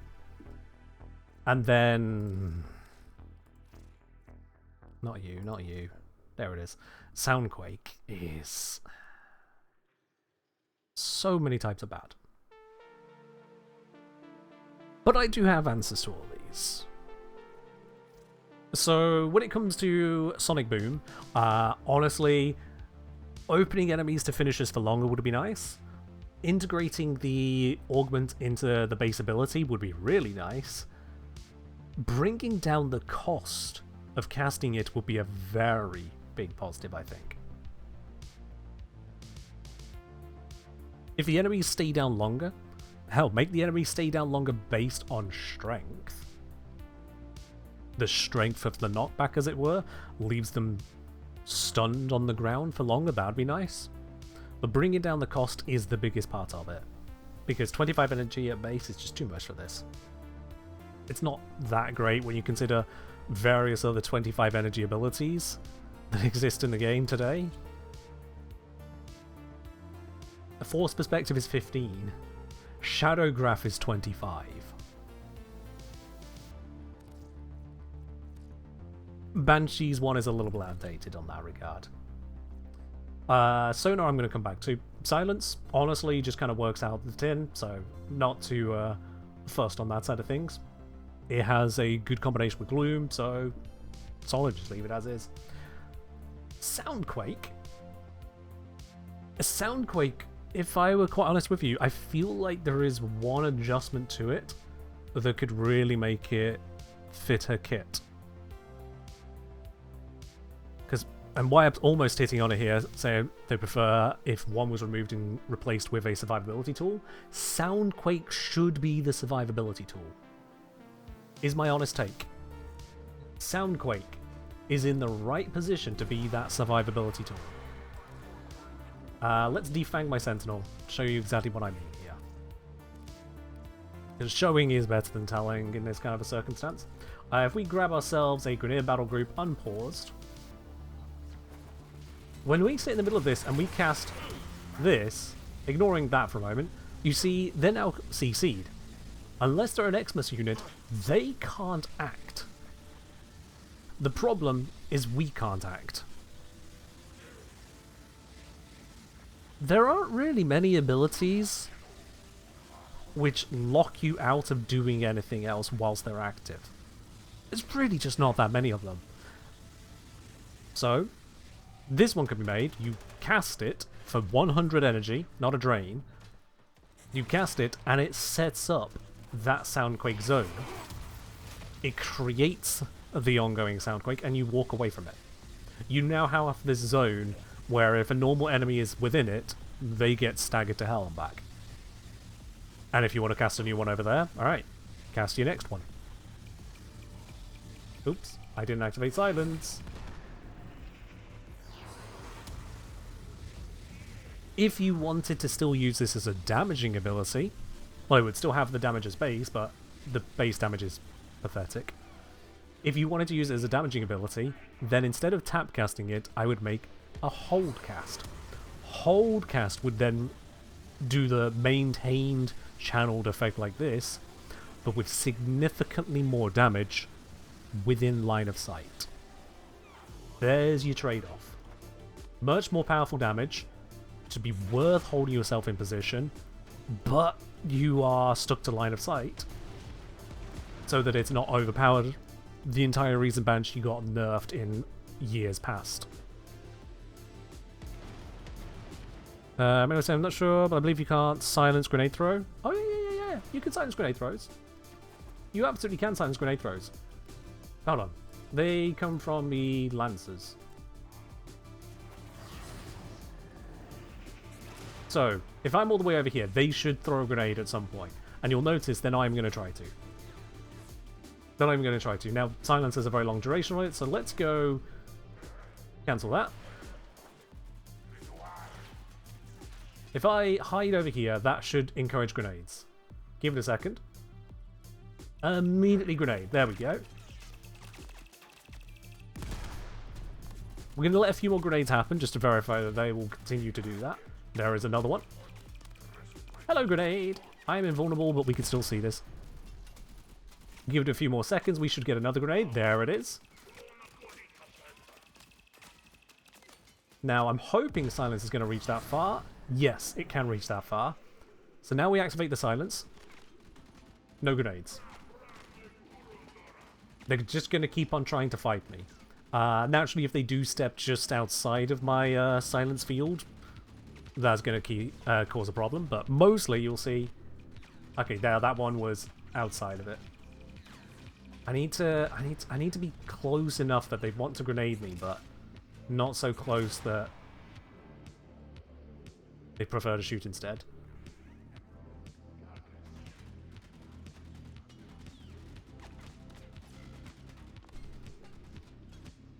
There was one where they throw 3 or 4 at once. Yeah, so that's a new enemy. I think it's called the Bailiff? I think it's the Bailiff enemy, but yeah, one of the new enemies, or reworked enemies they did relatively recently, fires 4 grenades in a line, and for some reason that's treated differently. Yeah, silencers run out now, and we're going to start seeing those grenades again. Eventually one of them's going to decide to do it. Come on. You can do it, lads. It's a little bit awkward trying to control these in this particular arena, but usually it's when they don't have a good LOS, so hopefully this corner will convince someone to do it. There we go. Now how far away are you, my guy? You are 30 meters away, so yeah. That is within silence range.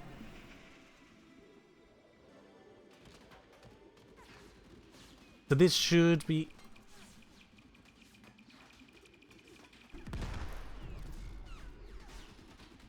$35. Hold up, hold up, hold up. Okay, I take it back. This did used to stop grenades. I take it back. This did used to stop grenades.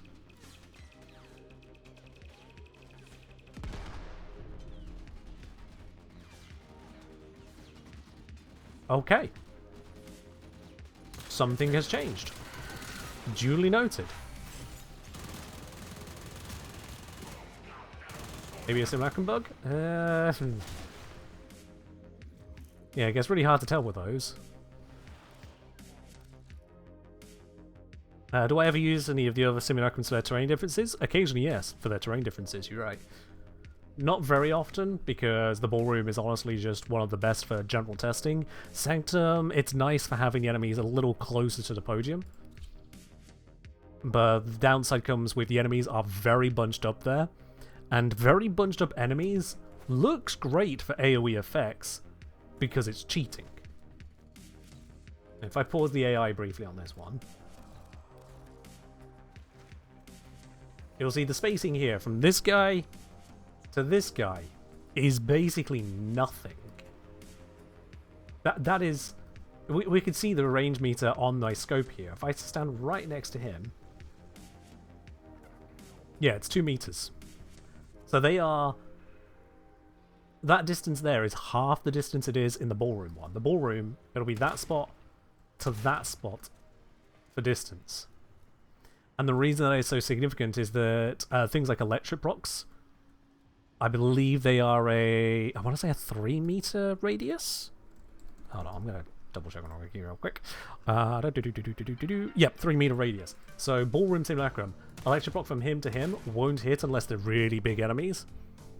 But here, yeah, that'll hit this guy, possibly that guy, definitely that guy, possibly that guy, definitely one if he stood there.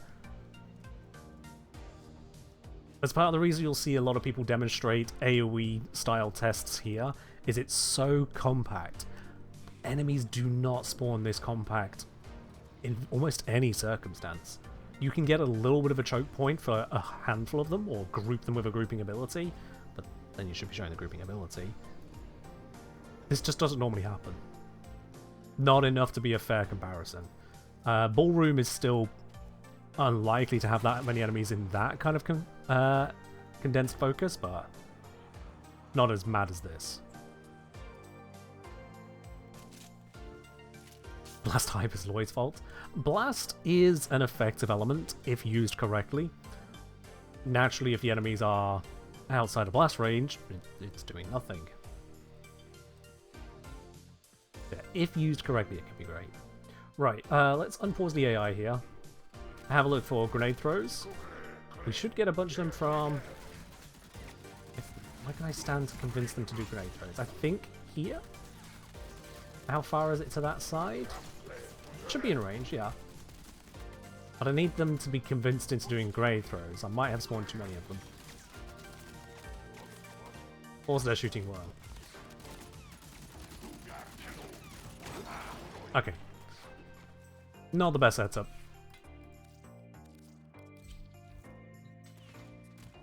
Okay, with Worm out of the way, this should have them trying to shoot me more. Might lead to more grenades. They're all running off into the corners of the freaking map. AI are paid in any game to mess with.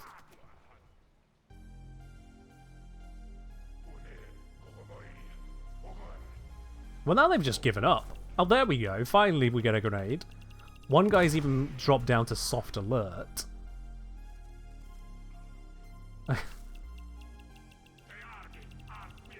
Alright, so we are getting grenades. I'd like to get a couple more just to get kind of a sense as to the frequency of their casting.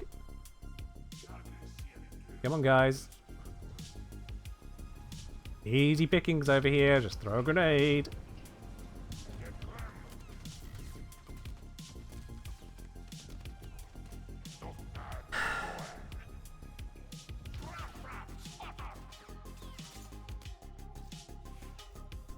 Right, we're gonna switch to macro on this one. Let me think. Honestly, Ballroom should be good enough. What I'm gonna do is I'm gonna create a test build on Ballroom. I'm gonna go with Ballroom, but I'm gonna increase the range more than I've already got it.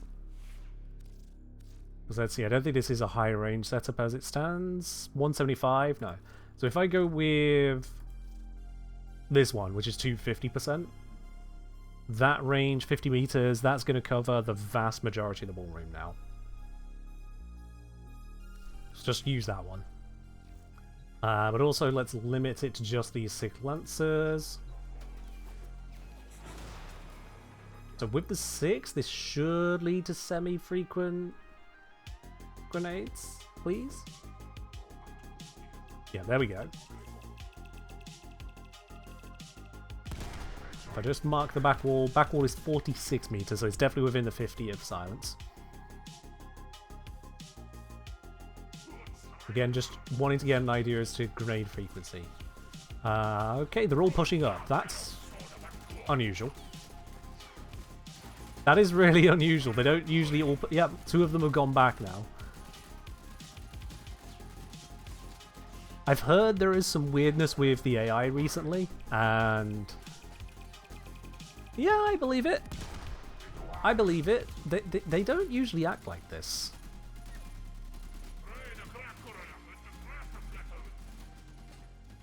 I know for anyone who's just casually playing Warframe, you might be looking at this like, what's unusual? They're walking up to you and trying to shoot you.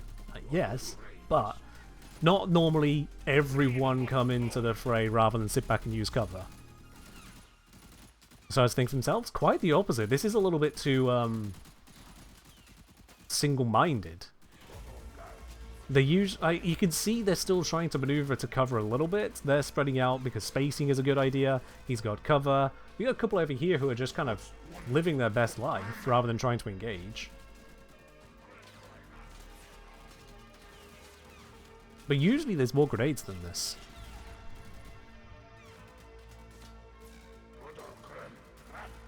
Which is going to make it very hard to demonstrate that silence is preventing grenades if we don't have a frequent number of grenades to compare against.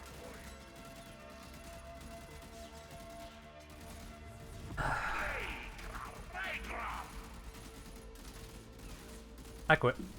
We're not doing this test.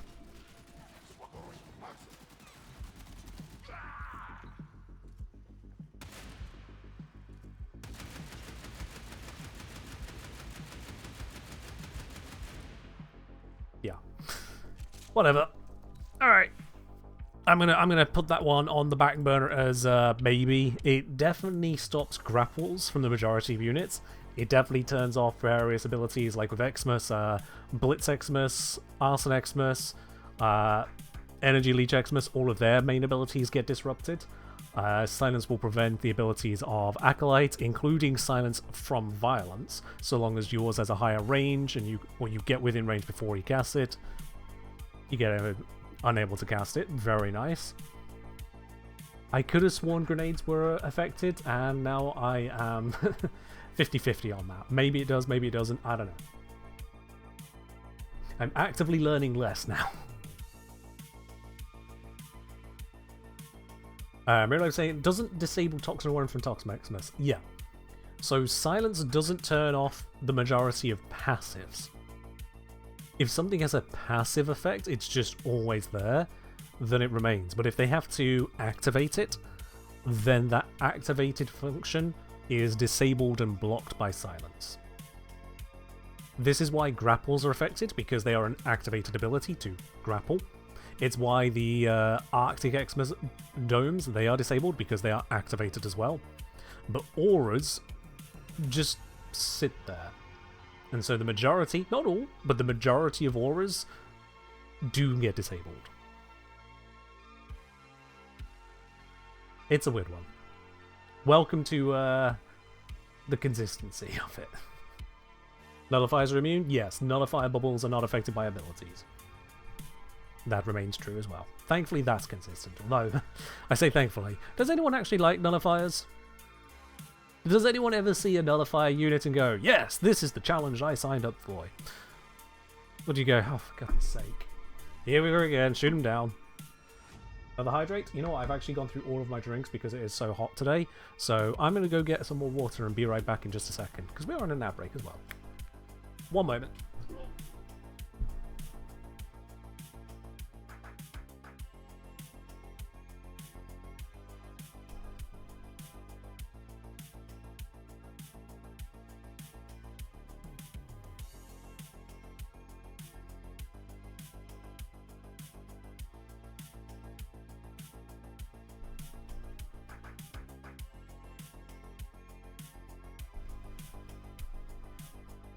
And we're back.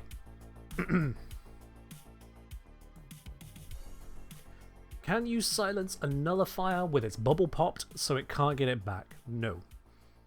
You cannot.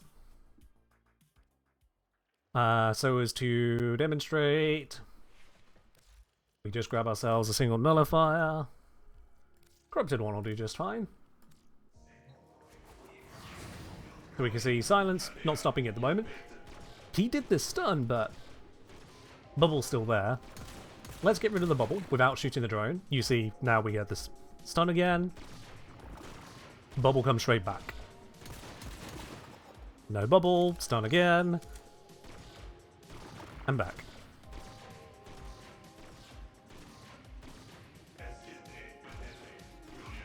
So yeah, but if you want to get rid of these...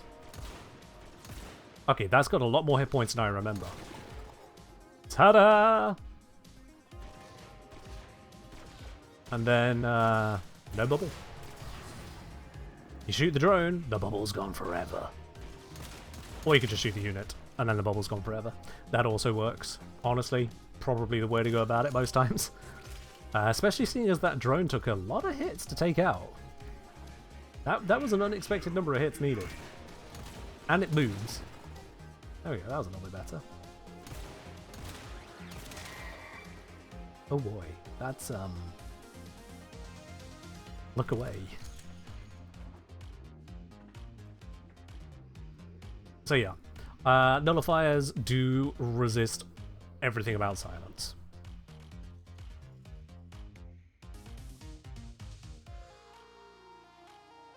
Merely was saying you can get sonar weak spots with resonance on a nullifier, and they keep it, but you have around 1 in 1,000 chance to get it in the right time. That doesn't sound great. That doesn't sound great.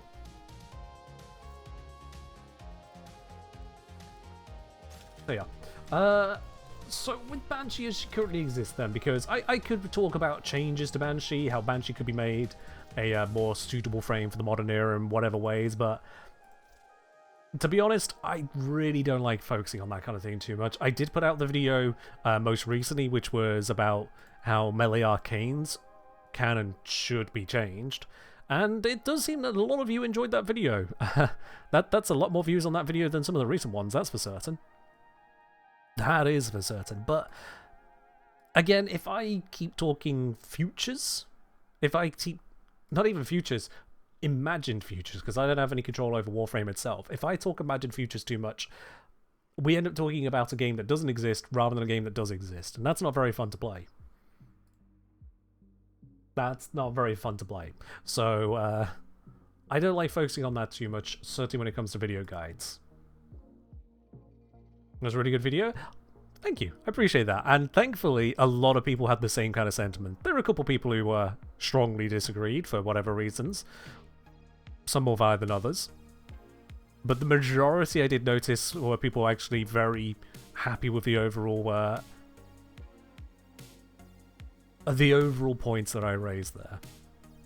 Which is good. If nothing else, good for my sanity and ego combined of, yes, I am not an idiot. People can agree with me on this one. Can melee influence work on Exodia Contagion? I believe so, yes. And that does mean then that Exodia Contagion, which is an AoE hit, can hit things at the edge of that AoE, applying electric to apply the influence effect, which spreads even further again. So yes, it is busted, yeah. Yeah, I did go to length to point out that melee influence shouldn't be nerfed, but that was specifically within the context of melee kind of struggles to keep up with guns.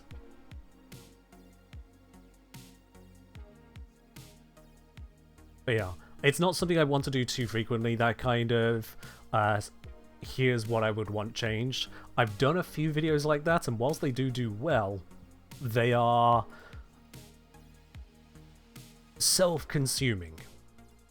Like I say, we have too much of that, and all of a sudden it's no longer about enjoying Warframe, it's about imagining things that don't exist. Other ones were things like One Small Change, that two-parter. One small change to every single Warframe in the game at the time. Things like the AoE meta, calling out the issues with that way back when. Things like that. Honestly, I can't remember too many of them because there aren't that many.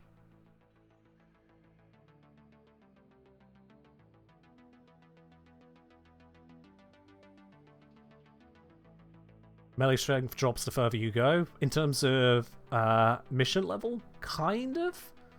I mean, yeah, early game, melees completely outstrip guns. It's kind of busted in that regard. Early game melees really are just that much better than early game guns. Maybe it's the early game guns stats are just bad? Hard to say. But yeah, early game melee, definitely very strong. The big part of where it falls off is not just a stats thing, although stats is a big part of how you can change that. It's application.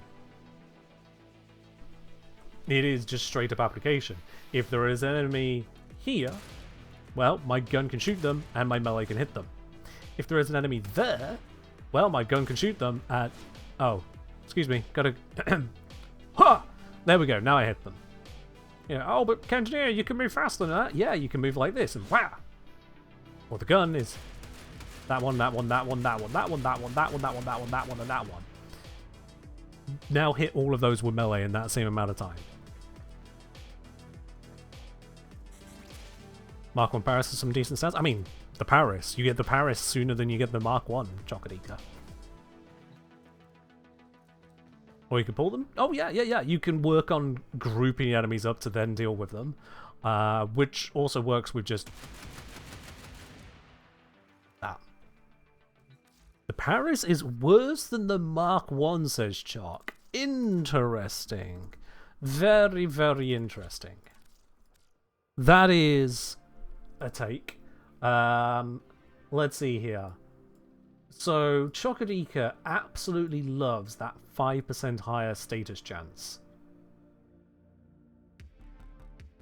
Couldn't be more impactful. That 5% status chance.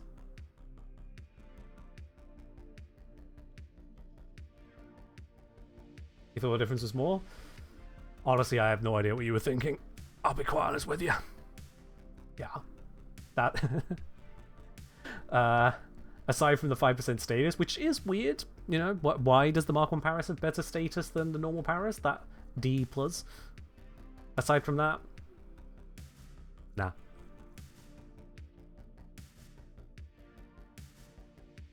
Oh, faster let's pull up the comparison. I mean, it's right there. And then you look at Paris Prime, which incidentally has lower slash and a worse reload than the Mark 1 Paris. Go figure. But the damage climbs again, the status climbs, the crit chance climbs. So it is just stronger. It is just stronger. Pretty funny to put your incarnates on Mark 1 weapons. I mean, if you want to do it, go right ahead. Nothing's stopping you. Well, aside from sanity. But how many of you here are really sane? I don't think there's that many. But we don't want the Mark 1 equipped right now. No. So, with Banshee, I have meddled in various builds in the past. This one is called VB because viewer build. This is a variation on Mirrorlabe's build. A variation. So Mirrorlabe uses Umbral Intensify. I don't want to put in the Umbral Former, so normal Intensify it is. Mirrorlabe has slapped on a bunch of Archon mods, with the exception of Archon Stretch on a in comparison, sorry, in connection with a companion doing electric. It otherwise does nothing, and these two don't need to be arched at all. There's no purpose for it. But the rest of it is basically it, and I've got so many strength shards that my strength actually ends up higher. But Mirrorlink could beat that, because I'm not using this fully. Overall, this works as a sonar spammer. The problem is that sonar spam is a bit niche. Like, it works if either people are following it, or if you get enemies which are super vulnerable to it. Outside of EDA, and to a lesser extent ETA, it loses a lot of its value quick. That said, I haven't tried it on Skuldra yet. I imagine Skuldra are using a Grenier template, and so this is going to do nothing interesting, but if you don't know, you don't know. Why EDA more than ETA? So both the Lumbering Fragment and the Anatomizer are super vulnerable to sonar. Other enemies may be as well, although my testing is incomplete on that. I'm not going to over-test it. But basically there are some enemies which sonar can stack many times over on, so it gives you as high as like a 33 million damage bonus. As in, not plus 33 million, times 33 million. Which is stupid. Stupidly good fun, but stupid. Yeah, companion is off, that's fine. So let's just grab our Skuldra player. Oh, we got a couple of them now. Sure, why not? Okay, so don't want to go for the headshot. That is body shot. So if we shoot at the leg here, this is not a good weapon for testing. Why do I have you equipped? That's a better weapon for testing. Reason is, it's a lot weaker. Yeah, 11k or more. 11k is the basic on that. There we got like 1 odd million. Let's switch this over to a literal test build on Storm, because that's still a lot of damage, and these guys are actually pretty weak. I don't want to do the electric stuff, we just want the crit. Wait. Hello there, you little gremlin. So, normal hit 875 with their armor. Good to know. Let's actually make a note of that. As you can see, I've made a lot of notes on a lot of testy bits recently. Well, let's clean out some of these. Oh, it would be nice if the remove button was on it. Why is the remove button somewhere else each click? Bruh. Nope. Nope. There we go. Right. You can remove notes? Yeah. So, I think there's 875? Yeah, 875. Big reason why I'm using the Tenora for testing, for those of you who don't know, it's got a very precise shot, very consistent shot, and I can get it to exactly 100% critical chance. So that makes it very consistent for testing purposes. Alright, so we got 875 on the headshot. It is 5247. Which, understandably, that is about what we'd expect for this. Actually, is it? Divided by 875. Yeah, 6 times damage, straight up. Yeah. That's good. We sonar. I hit the leg that isn't marked. Still 875. I hit the leg that is marked. 13687. So yeah, you do see we're getting a massive increase there. That was 15.64 times damage. And if we have a look at the abilities, 15.65. Yeah. Brilliant. If only there was a clear command. Is there a clear? Let's try it. You never know. I might just not be aware of it. Darn. No, there definitely isn't. Oh well. So let's get some more energy and abuse this poor little test dummy. Now that sonar is about to run out, so let's let it properly expire. There we go. So that is right leg. Did that? Wow, okay, that was really unlucky. Both on the right leg. Let's just check, is it? Yep, It stacked the exact same spot. That's unlucky. And now this one is upper left leg. Oh, I missed. Yep, that is upper left leg. Go again. And that's lower left leg, so it should stack 237729. We go 237729 divided by previous multiplier 15198. That's a lot more than expecting, actually. Hold up. Hold up. Unless, wait, growing power? Growing power, that might have been it. Never mind. Okay, so we've got lower arm on that side, and then upper arm? Nope, it's... Where is the other hit? I think it just triggered on the arm twice. That's unfortunate.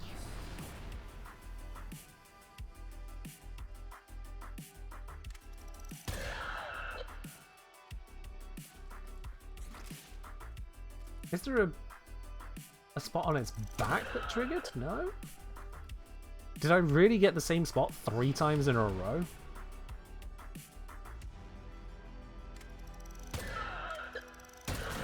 Okay, that time I had the shoulder. Wow, 3 times on the same spot. That is unlikely. To get the same spot on most humanoid units is 1 in 11. To get the same spot twice, that's 1 in 121. That's rough. Okay, shoulder. And I think arm? Okay, yep, the game's apologizing. 214858. Without the growing power effect this time. And I've broken it and I can't remove that message now. Oh well.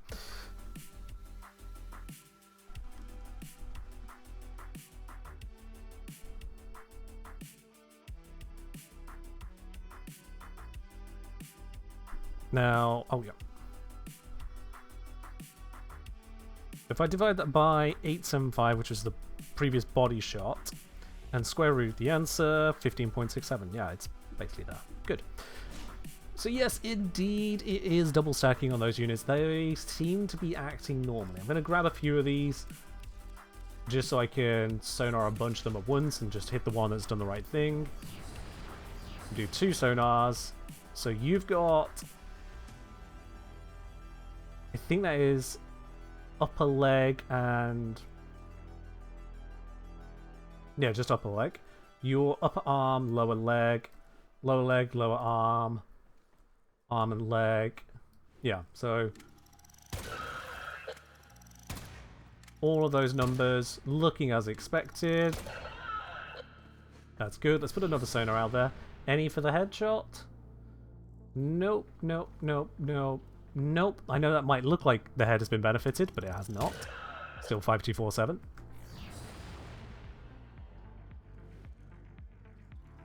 So this is where we get into what I would change about sonar. 82311. 82311 divided by 5247. 15.69. Yeah.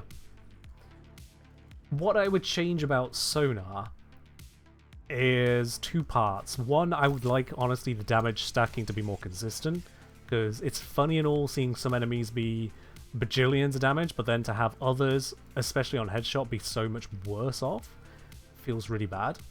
It doesn't interact with weak spot mechanics like charging in cannons. That's kind of bad. But this is the most egregious issue with sonar. This is easily the worst issue with it.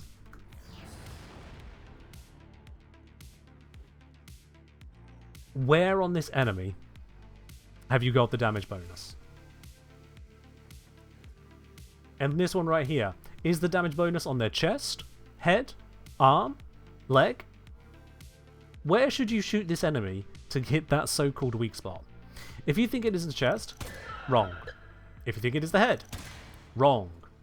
If you thought it was not the hand, wrong.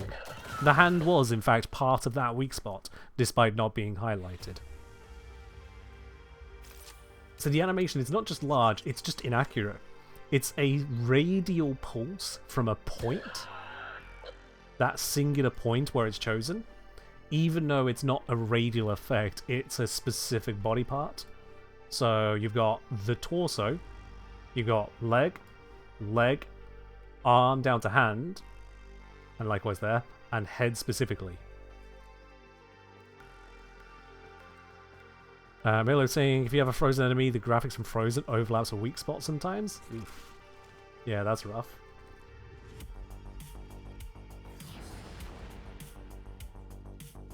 Does the game really have a body part system just for this ability? No, there are just different body parts in general. Largely, it doesn't matter because the damage bonus on this leg is the damage bonus on this leg, so most of the time you don't notice it, but they are definitely just always there. And this is skeletal rigging of the enemies. How they've decided it, I think this might be just that is the skeleton leading into this arm bit, and then up there is a point leading into that arm, so you got one section, all of it is considered arm. Light's head highlight is pretty good. Maybe borrow, maybe D should. For those of you who don't remember how that looks.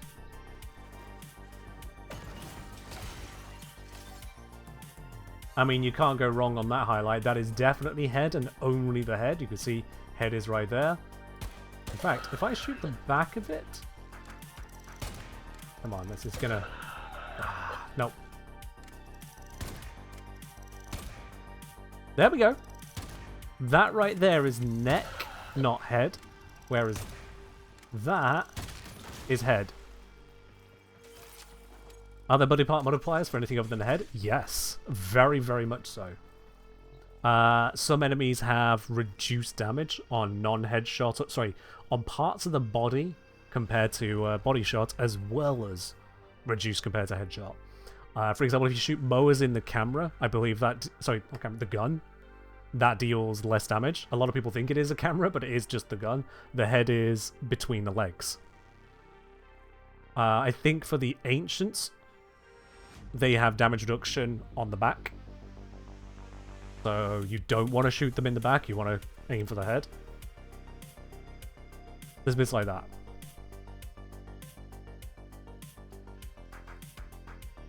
Yep, necromechs. There's also interaction with necromech limbs. You can shoot off the limbs, and then once the limbs are shot off, you've got the weak spots on the back as well, a very specific weak spot. Also, the weak spot can desynchronize if the necromech is slowed during a moving ability, because then the necromech will look like it's hovering, but the hitbox has already dropped down. That's fun. Yep, shooting a mower in the battery pack will deal extra damage. Not the same as a headshot, but it is still bonus damage. Very right. All of these little bits and pieces. From Kelso, which arcanes give more damage, Bulwark or Overcharged? Assuming you can max both out. Probably gonna be Bulwark. Because in terms of maxing it out, you're not really going to do that most of the time on Overcharge. Not in a way that it's useful to you. So 350% multi-shot, alongside the already very effective Galvanized Chamber, which is 230%. Isn't going to be anywhere near as much, versus Bulwark could be your one and only damage bonus, 500%. And then it's either you don't put in other damage bonuses, or you put it alongside Aptitude on multiplicative weapons, whereupon this will then multiply with that. So largely that. However, Kelso, I want you to come away from this not with the answer of Bulwark better, but with build important. If you put Bulwark onto a typical Banshee build, it's not going to do shit. I hope that's clear on that one.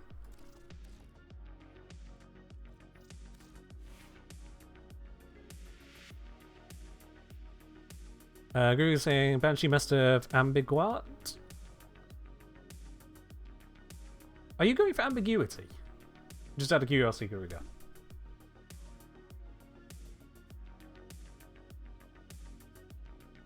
I think that's ambiguity. It's about ati, which, fair enough. It's a weird word. Kelso, got no broad build that can hit 1300 energy, can max Bulwark with renewal, messing around with it. Yeah, the rest of your build is going to matter there, mate. It's not just this arcane or that arcane. They're two entirely different stats. It's like saying, what's better to mod for? Crit chance or fire rate? They're different things. So look at the rest of your build, see what the moving parts are, run the numbers, and you'll find your answer there. Best of luck. Okay, open to y'all in chat. Questions you may have on Banshee. I've covered the majority of the little weirdy bits and pieces I've shown before now, and shown a little bit here on stream of things like the dispensary blapper, defense blapper. Defense blapper is a stronger one by far than dispense blapper, especially with the combination raw, but its energy is diabolically bad. Whereas dispense blapper can fuel its energy, and so it doesn't run out. Very important difference. Health tank Banshee I've shown up before now as quite literally just health tanking its way through the game. I have got dispensary on the 1 there rather than the 4. Honestly, I think that's only there because I can't put them on different slots. Yeah, that's it. The health tank doesn't need Sonic Boom, even though it's better than Soundquake, but the dispensary blapper requires dispensary to be on the 1, not the 4. So I am literally being held back here by the helmet system. I'd need to build another Banshee Prime otherwise, and that's annoying.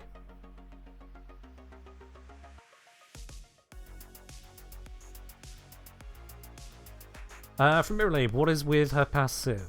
How do you mean what is with her passive? Banshee's passive, which I know you know, Mirrorlabe, but for anyone else who's curious, Banshee's passive is that basically every single weapon you have is silenced. That's just it. You fire a rocket launcher, this is the sound it makes. The same sound as pronouncing Fenmore correctly. Just... we hear the sounds, because sounds go burr, but as far as the enemies are concerned, nothing happened. Just... and then they turn around to speak to their friend, and they look down at the corpse and go, "What? Hold on. What? Yes, I'm a jibber. Or step in the wind." That is my Grenadier impression. With a healthy dose of Skyrim.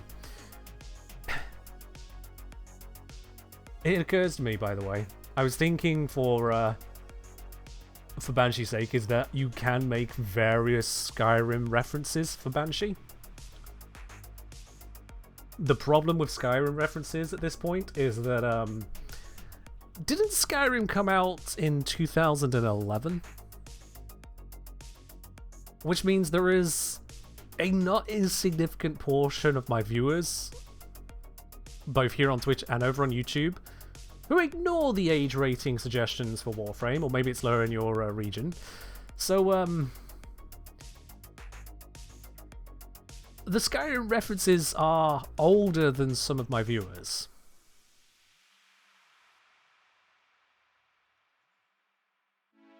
That hurts. I noticed quite a few grey hairs in the mirror the other day, more than I remember seeing, but nothing compares to going, oh crap, I was thinking of video game references that might actually outdate some of my entire viewers' lives. I can't just go and emotionally traumatize my entire viewer base like that. I'm not affecting the ones who were born after Skyrim.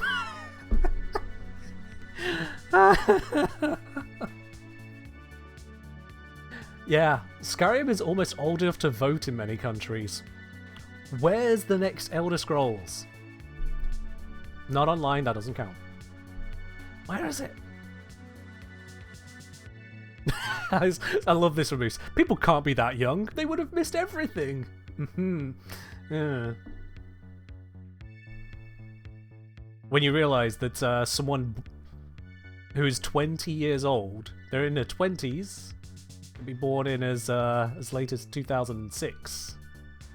And here's me born in the late 1900s going, Excuse me. I know how time works, but that is not okay. Why is this child hitting on me? They're not a child.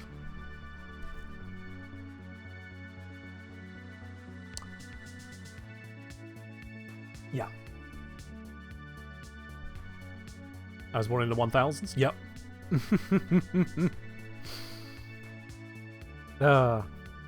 Time works, so it's rude that it progresses? Very much so, very much so. 20 years ago was the 90s? I mean, I look like that's true.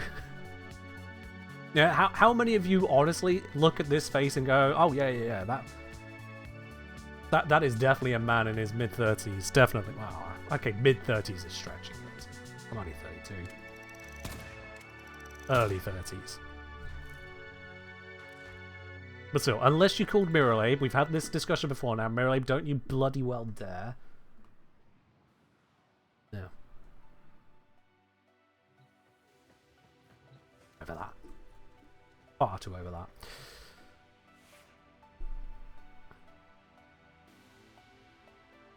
But yeah, what have I missed then so far in Banshee? Been over how we could do Soundquake builds using Resonating Quake.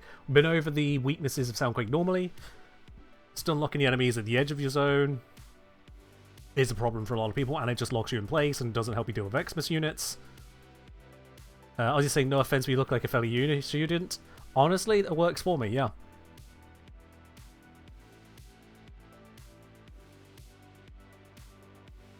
That's fine. Yeah, I'm fine looking like someone who is in their early 20s. Now, if you're saying I look like I'm a fresh-faced uni student, 18 years old, then I'm going to have to wonder about your perception. I don't look 18. But I know, especially when I've got just a printed tee on.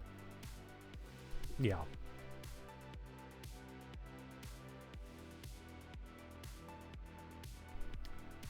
Yeah, Soundquake. It's terrible. It's been nerfed into oblivion. I look in the 20 to 25 range. Honestly, that's about the age I see myself most times. Except when I notice more of the grey hairs and remember that at 22 I did not have those grey hairs. For those of you looking on a phone especially, you'll probably be like, Ken, what grey hairs? That is clearly brown hair. 99% yes. But now it's 1% no, and I noticed that.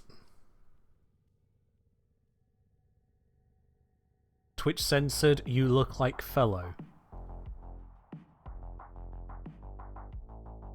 What? Why would it censor you look like fellow?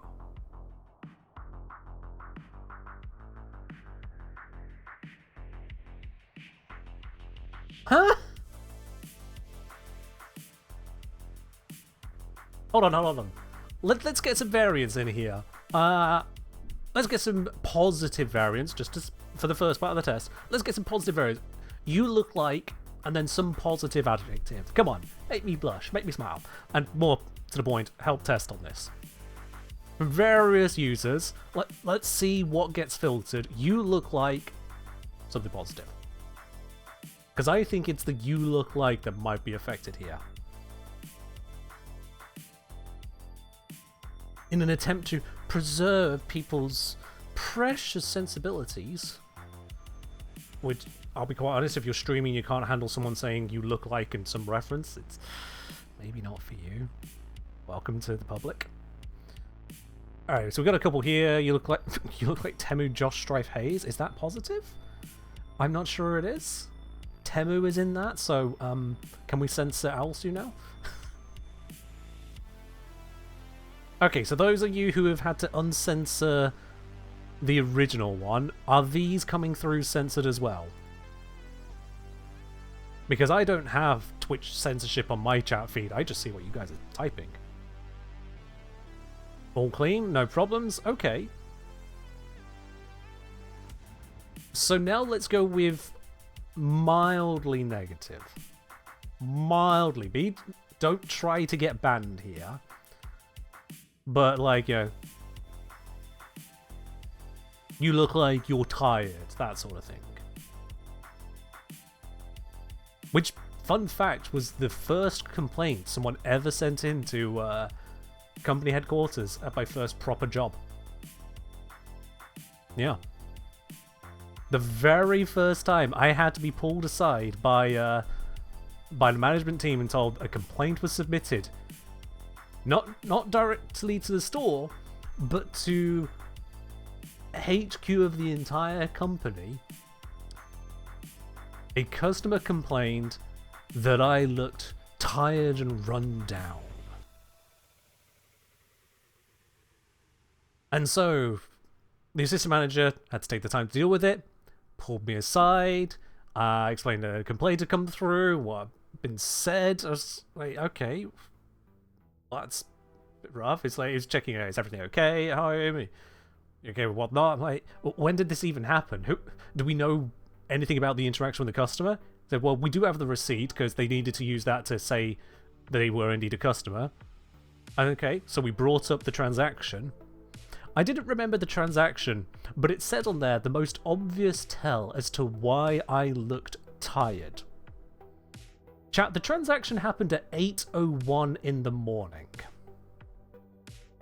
Of course I'm fucking tired. I don't want to be at work at 1 minute past 8 in the morning. And this, bear in mind, was a job that was 5.5 miles away from where I was living, and I didn't have access to a car at the time. So it was hoping that there was enough public transport running early enough in the morning to get me to the job on time in order to serve a customer at 1 minute past 8 in the morning. And they felt it necessary to complain to headquarters that I looked tired. Tired of their shit. If you ever feel like you might be complaining too much about something, if you might be stepping over the line, expressing your genuine concerns or opinions on something, know that people like that have no such qualms.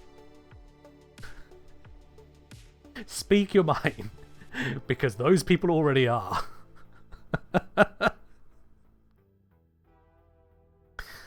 Yeah. No idea who the customer was. Never came up again, that issue. Just that. Oh boy, oh boy. Gotta love some people, eh? So yeah. Alright, so now we've heard this bit. Fellow is not censored. Is anyone seeing any other censored comments at this point? Those of you who are calling out the censoring in the first place? Because I think it's just like a platform thing. Maybe if you're watching on a console? I don't know. Retail cashiers should be allowed 1 murder a year? Hard pass on that. I get where you're coming from, because my god, some customers... yikes. But at the same time, some retail workers...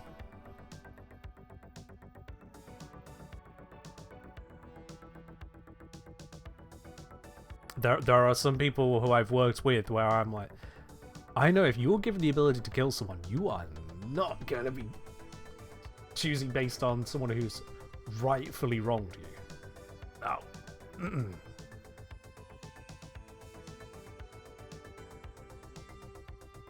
Let's just not go with murdering. Quick aside from that, from Mirrorlabe, if you want to go for an endless run, Banshee solo is not good, but in a team where she can hide behind the teammates, she is great, and it's maybe what I like most of you. Banshee is really like support the team. Same time she likes to get support from the team. Yeah. Banshee's biggest weakness is her defense. So, working with that, either heavily investing into external defense or, excuse me, or getting teammates who can cover the defense for her is a really big deal. Excuse me again, sorry. Really a big deal. Out of curiosity, now that we are certain that the most impressive results from Sonar are against the Murmur, I wonder how this health tank build from a while back will serve on there. Let's give that a try. Let's swap it into Gidelburston. Latum can just kind of sit as Latum. It's fine, it's fun, it's cool. And let's see. Let's go with... What weapon do I want to go with? Does Banshee stay invisible with Shade? Only whilst casting. If casting, yes, but only whilst casting. I suppose the question is, does she stay invisible during using Soundquake? Well, only if the enemies stay within range. If they go out of range, then no. And you're kind of hoping they'll go out of range, and then all the new ones are staggered at the edge, so yeah, no. It'll fall apart. It will fall apart.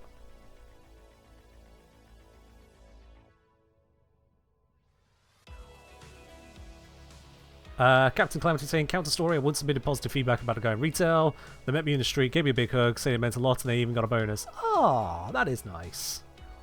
And yeah, if you do get an opportunity to give feedback about a particular member of staff in a customer service job, give the feedback. Absolutely, give the feedback. Respond to the survey where you can. The only stipulation I'll make on that is understand if there is a star rating system, there is not a star rating system. If at any point you think you see a star rating system for individual customer service, it is not a star rating system.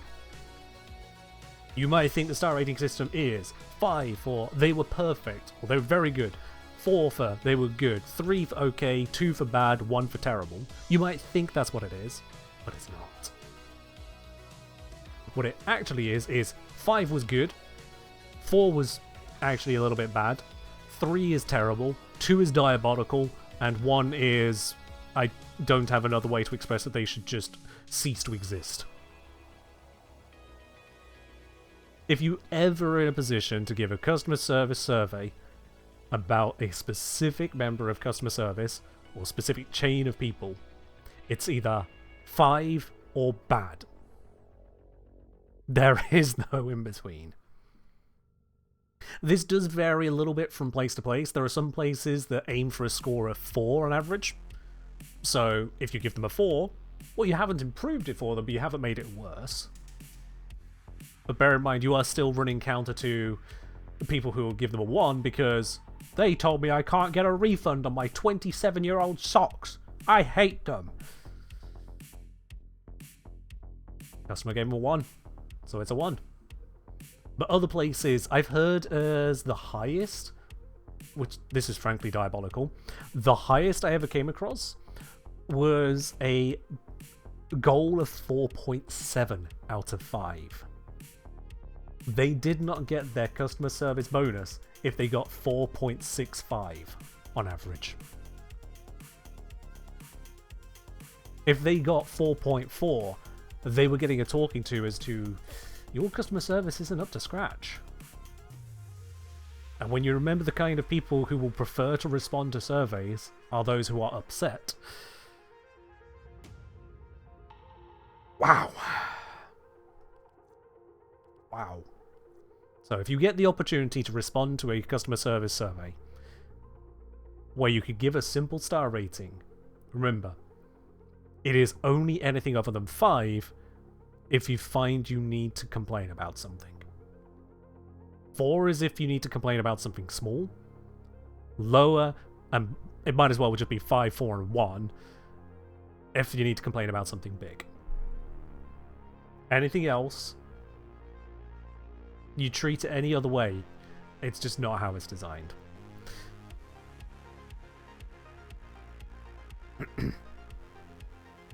Mood saying old folks don't know that anything less than a 5 means you think you should be fired. I mean, it's not just old folks. No one has matching expectations, which is exactly why I'm communicating this, because it is all over the place. It is completely all over the place. I will say at the place that I worked at last before becoming a content creator, also I need to pick a weapon I still haven't picked. The place I worked at last before becoming a content creator, they had a system where we could contest bad surveys from customers only if the customer gave a actual response to it. Because it was a survey done over the phone, So it was limited to people who had actually answered their phone to do a survey. Good luck already. But yeah, on the phone, if they gave a reasoning, we could listen to the reasoning and process that reasoning. If they didn't give a reason, if they just gave it a 1 and said nothing, well, tough titties. I got a 1. That's it. This saved my bonus on more than one occasion, including, for example, I got a 1. We listened to the reason. Why did this one person out of everyone that month give me a 1? Let's listen to the reason. Oh yeah, that guy. Oh my god, he was so helpful. Got it all sorted for me straight away. It's just what I needed. My manager just turned to me after we listened there. Just turned to me. I'm going to delete that one. We're going to contest that. Wiped. The manager themselves can't wipe it. It gets pushed up to the customer enforcement team, I think it was called. And they have to accept and acknowledge the overwrite to get the bonus back. Yeah. Ah, fun times. So glad I don't do any of that anymore. Now, you lot are my customers. Are you all satisfied? Let's get a rating out of 5. Are you all satisfied with the stream today?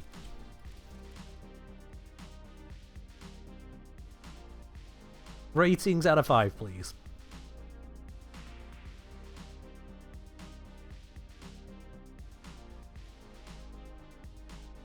Let's go for the standard build. Let's just take off melee crescendo. Go with the melee fortification. That's what we need. And I don't think I'm going to need the healing on it. So yeah, we'll just go with this as is. Corrosive will be fine. We're going to... Oh, actually, no. Corrosive against the murmur is wrong. So let's go with pure electric. Yo! Andrew with the 5 gifted subs. Much appreciated there. I can't tell if that is in reference to the rating or not, but I'll take it. Thank you very much there.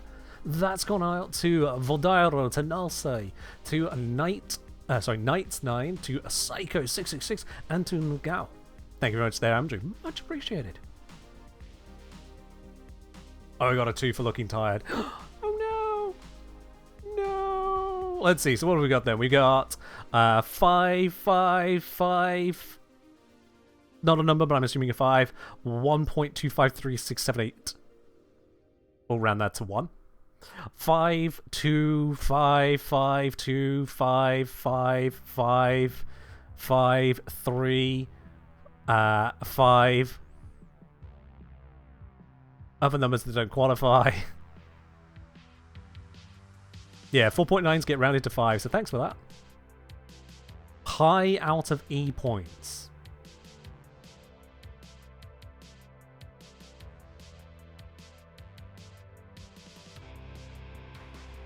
Who said that retail workers are allowed 1 murder? I used to work retail.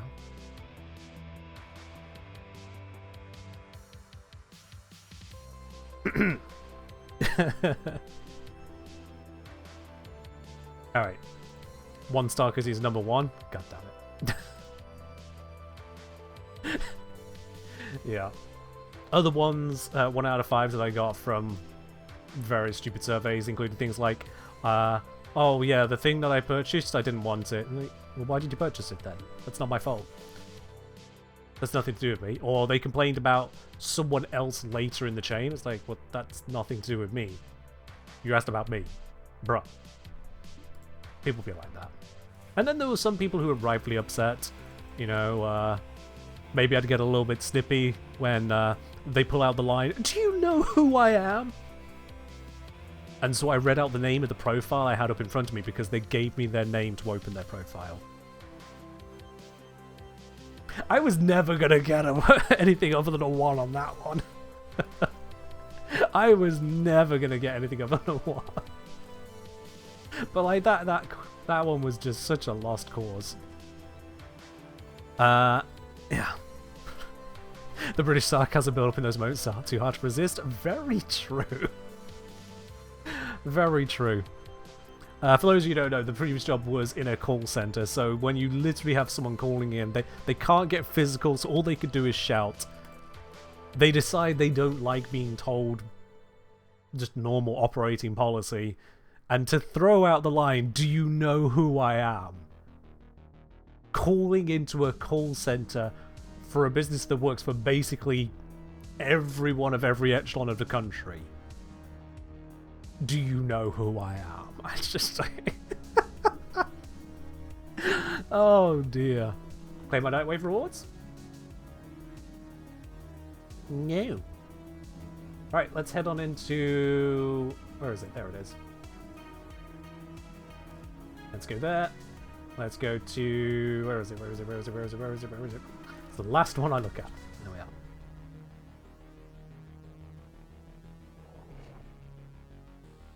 You hear that from people inside your company, let alone from externals? Honestly, the managers of my manager were relatively chill.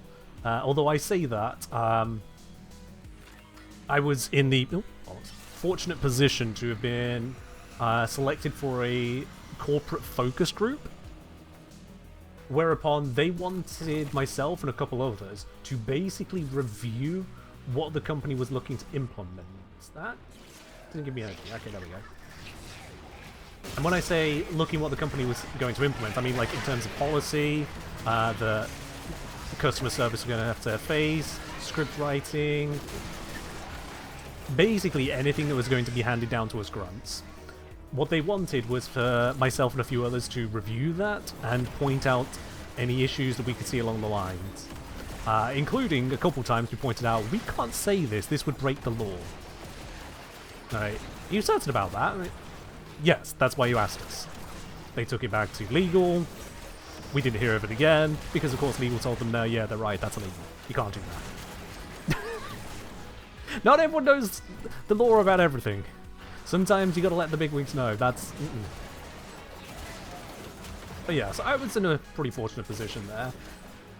No doubt that probably came about from being part of the founding members of the LGBT association within the business, to ensure the diversity and equality was well accounted for. Now, upper management did not pay much attention to that, but we did manage to get them to sponsor the city's Pride Parade, so that was nice. That was definitely nice. Very inclusive business as a result. And damn right. Very diverse team we had.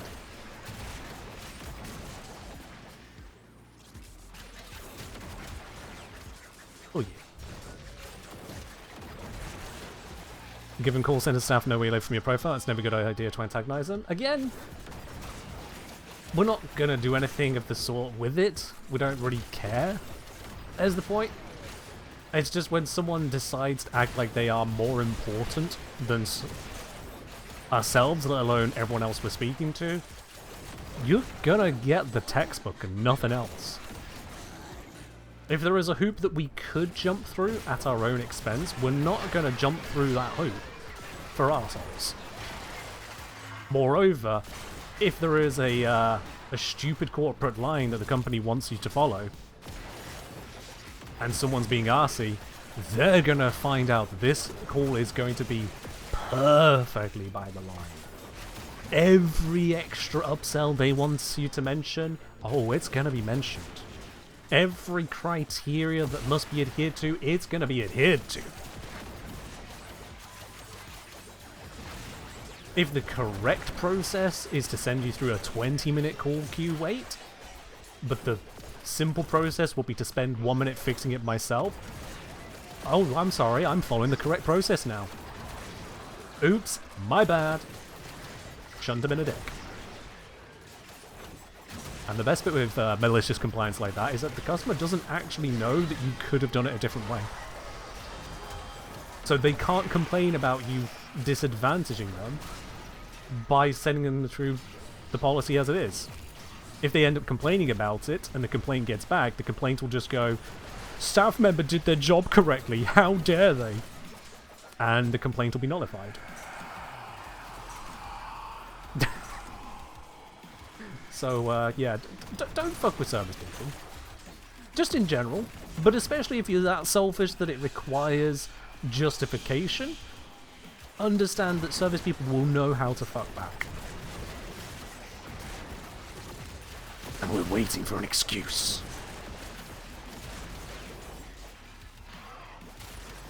Did they summon a Necromech? Nope, nope, they're working on summoning a Necromech. Silence, save me! Haha! Fun fact, silence prevents the summoning of Necromechs. Yeah, that's not a very common one to come across, but it's true. Silence prevents the summoning of Necromechs, because it will stun them away from activating the console. So if you got silence active, just get in range. Pop. Turns it off. Don't know if it works on Xmas cool variants doing the summoning. Haven't tested that. Not a very easy thing to test. But for normal ones, bada bing. Isn't it weirdly an ability? I think it's just an interaction which gets stunned, like right there. Because you can also physically knock them out of it, and that works. I appear to have ruined my combo again. Maybe I was just... Oh, I'm not a Naramon, am I? Oops. I'll do it. If you wish, you may return to the sanctum. But I think you have more fight in you than that.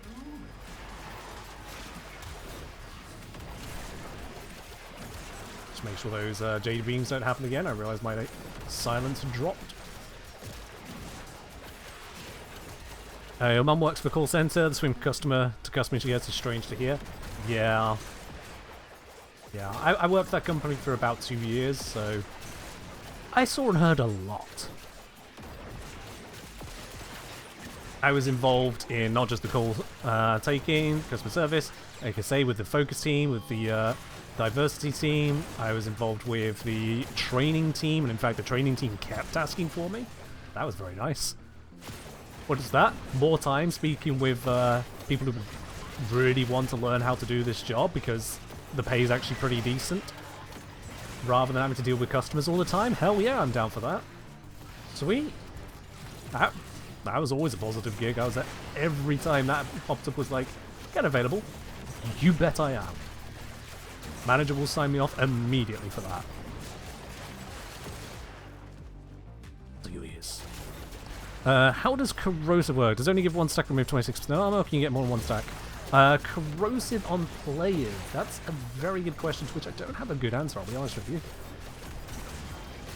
I don't know if we can receive more than 1 stack of corrosive. I think we can? But I don't know for certain. The honest take on it.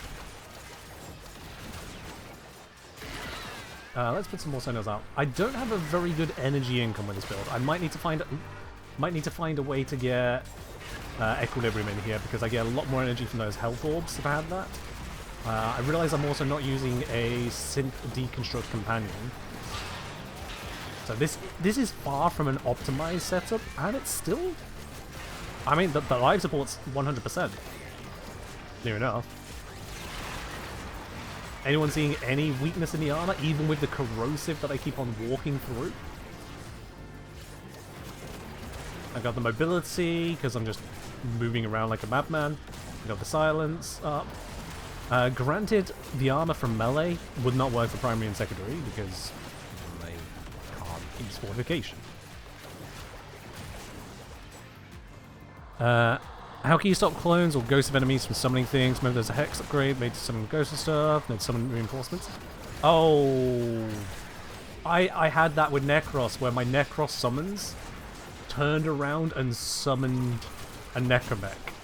I was like, you're not allowed to do that. You're on my team. And it didn't spawn a friendly Necromech. It was hostile.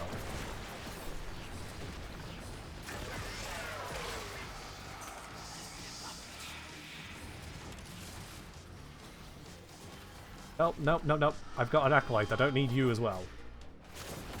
Thank you. Right then, where's the Acolyte? Oh, Acolyte! Hello. Goodbye. They did their best.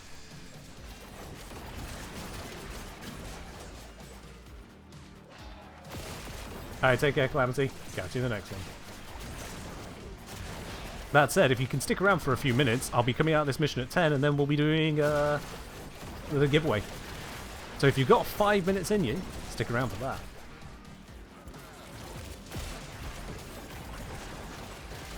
Unless you don't want him, in which case, whatever. Oh, no, to you too. Fine, sorry. My bad for mentioning it. You pull up on your phone. That's a fair compromise. That's a fair compromise.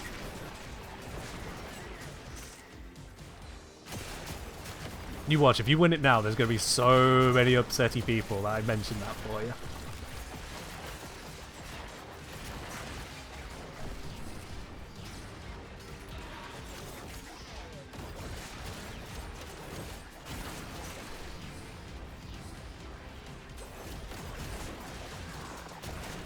It doesn't feel like I need sonar here.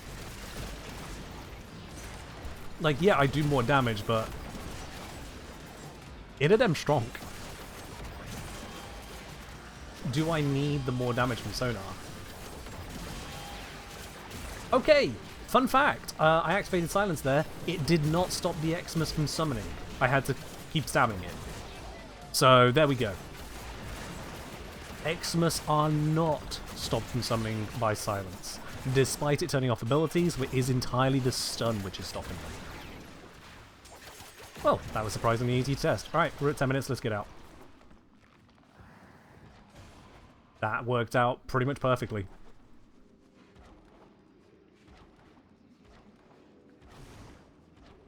So yeah, last call on this then. Before we do get out of the mission, get out of the Warframe side of things entirely and do our final giveaway for the day. Has anyone got any remaining questions about Banshee's kit and capabilities that I've not yet covered?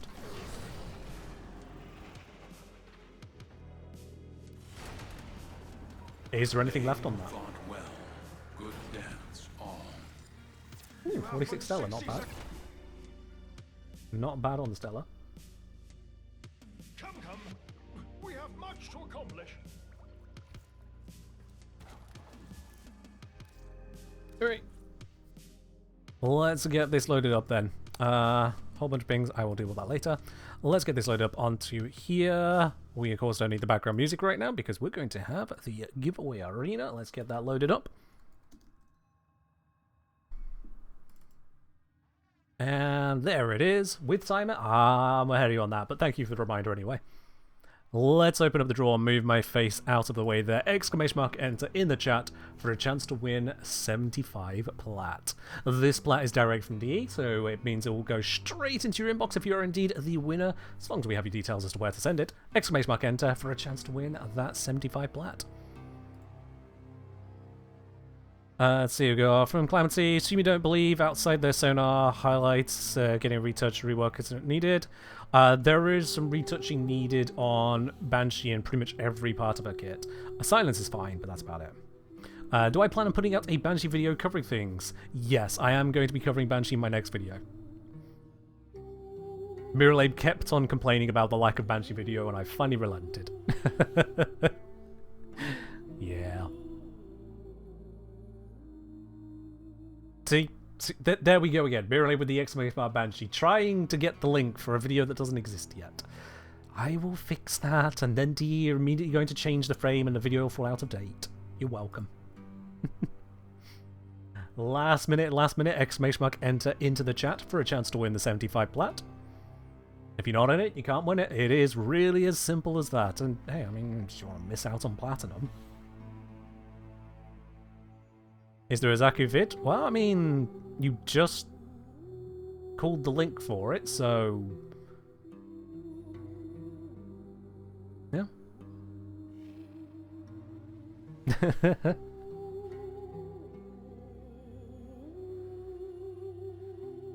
If you're ever unsure as well, you can use exclamation mark catalog to head on over to my website and see a much easier way of seeing what things have and have not been covered. Exclamation mark catalog, because then rather than going through each command, oh, does this one exist, does it not? All of it's there in one. You don't want the space, however. Try again, Calamity. Or just go to thekengineer.com/catalog, which is exactly where it's at. I keep it nice and simple on that side. And with that, that is enough time for you to get in on a draw, so let's do our draw and see who our winner is today. For those of you who have not seen this before, you need to be the last person in the lineup here, so if you get rolled in for the fight now, you're going to be obliterated. You need the fragmented to run out of bullets so that you can be the one to take the shot. Our winner today is, in fact, A-Gear! A-Gear with the pretty purple frame. Excellent work, Coming in Tenno. at the rear. The extraction point is up ahead. Claiming that lovely, lovely loot, and we've already got your details on a record, A-Gear. Of course we have, which means you are our winner today of the 75 plat. You can look forward to that being in your inbox in the next couple of weeks. That or less. But that is absolutely where we're going to have to wrap it up here today then, chat. Thank you very much, everyone, for joining in throughout the stream. We forgot most bosses are immune to sonar. Oh, I didn't forget that. It's just... it's a problem. But that is where we're going to wrap it up. Before I say what I was going to say as to live, let me just check this.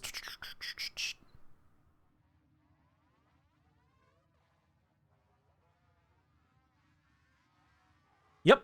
I am going to be live tomorrow. I will see you all tomorrow because we've got the dev stream on Friday. Variety Thursday is going to be a thing. I'm going to be joined by Your Lucky Clover and Brozyme once again. We'll be here doing a trio stream tomorrow. We're going to do lots of shooty. You can look forward to that then. See you tomorrow. Bye-bye.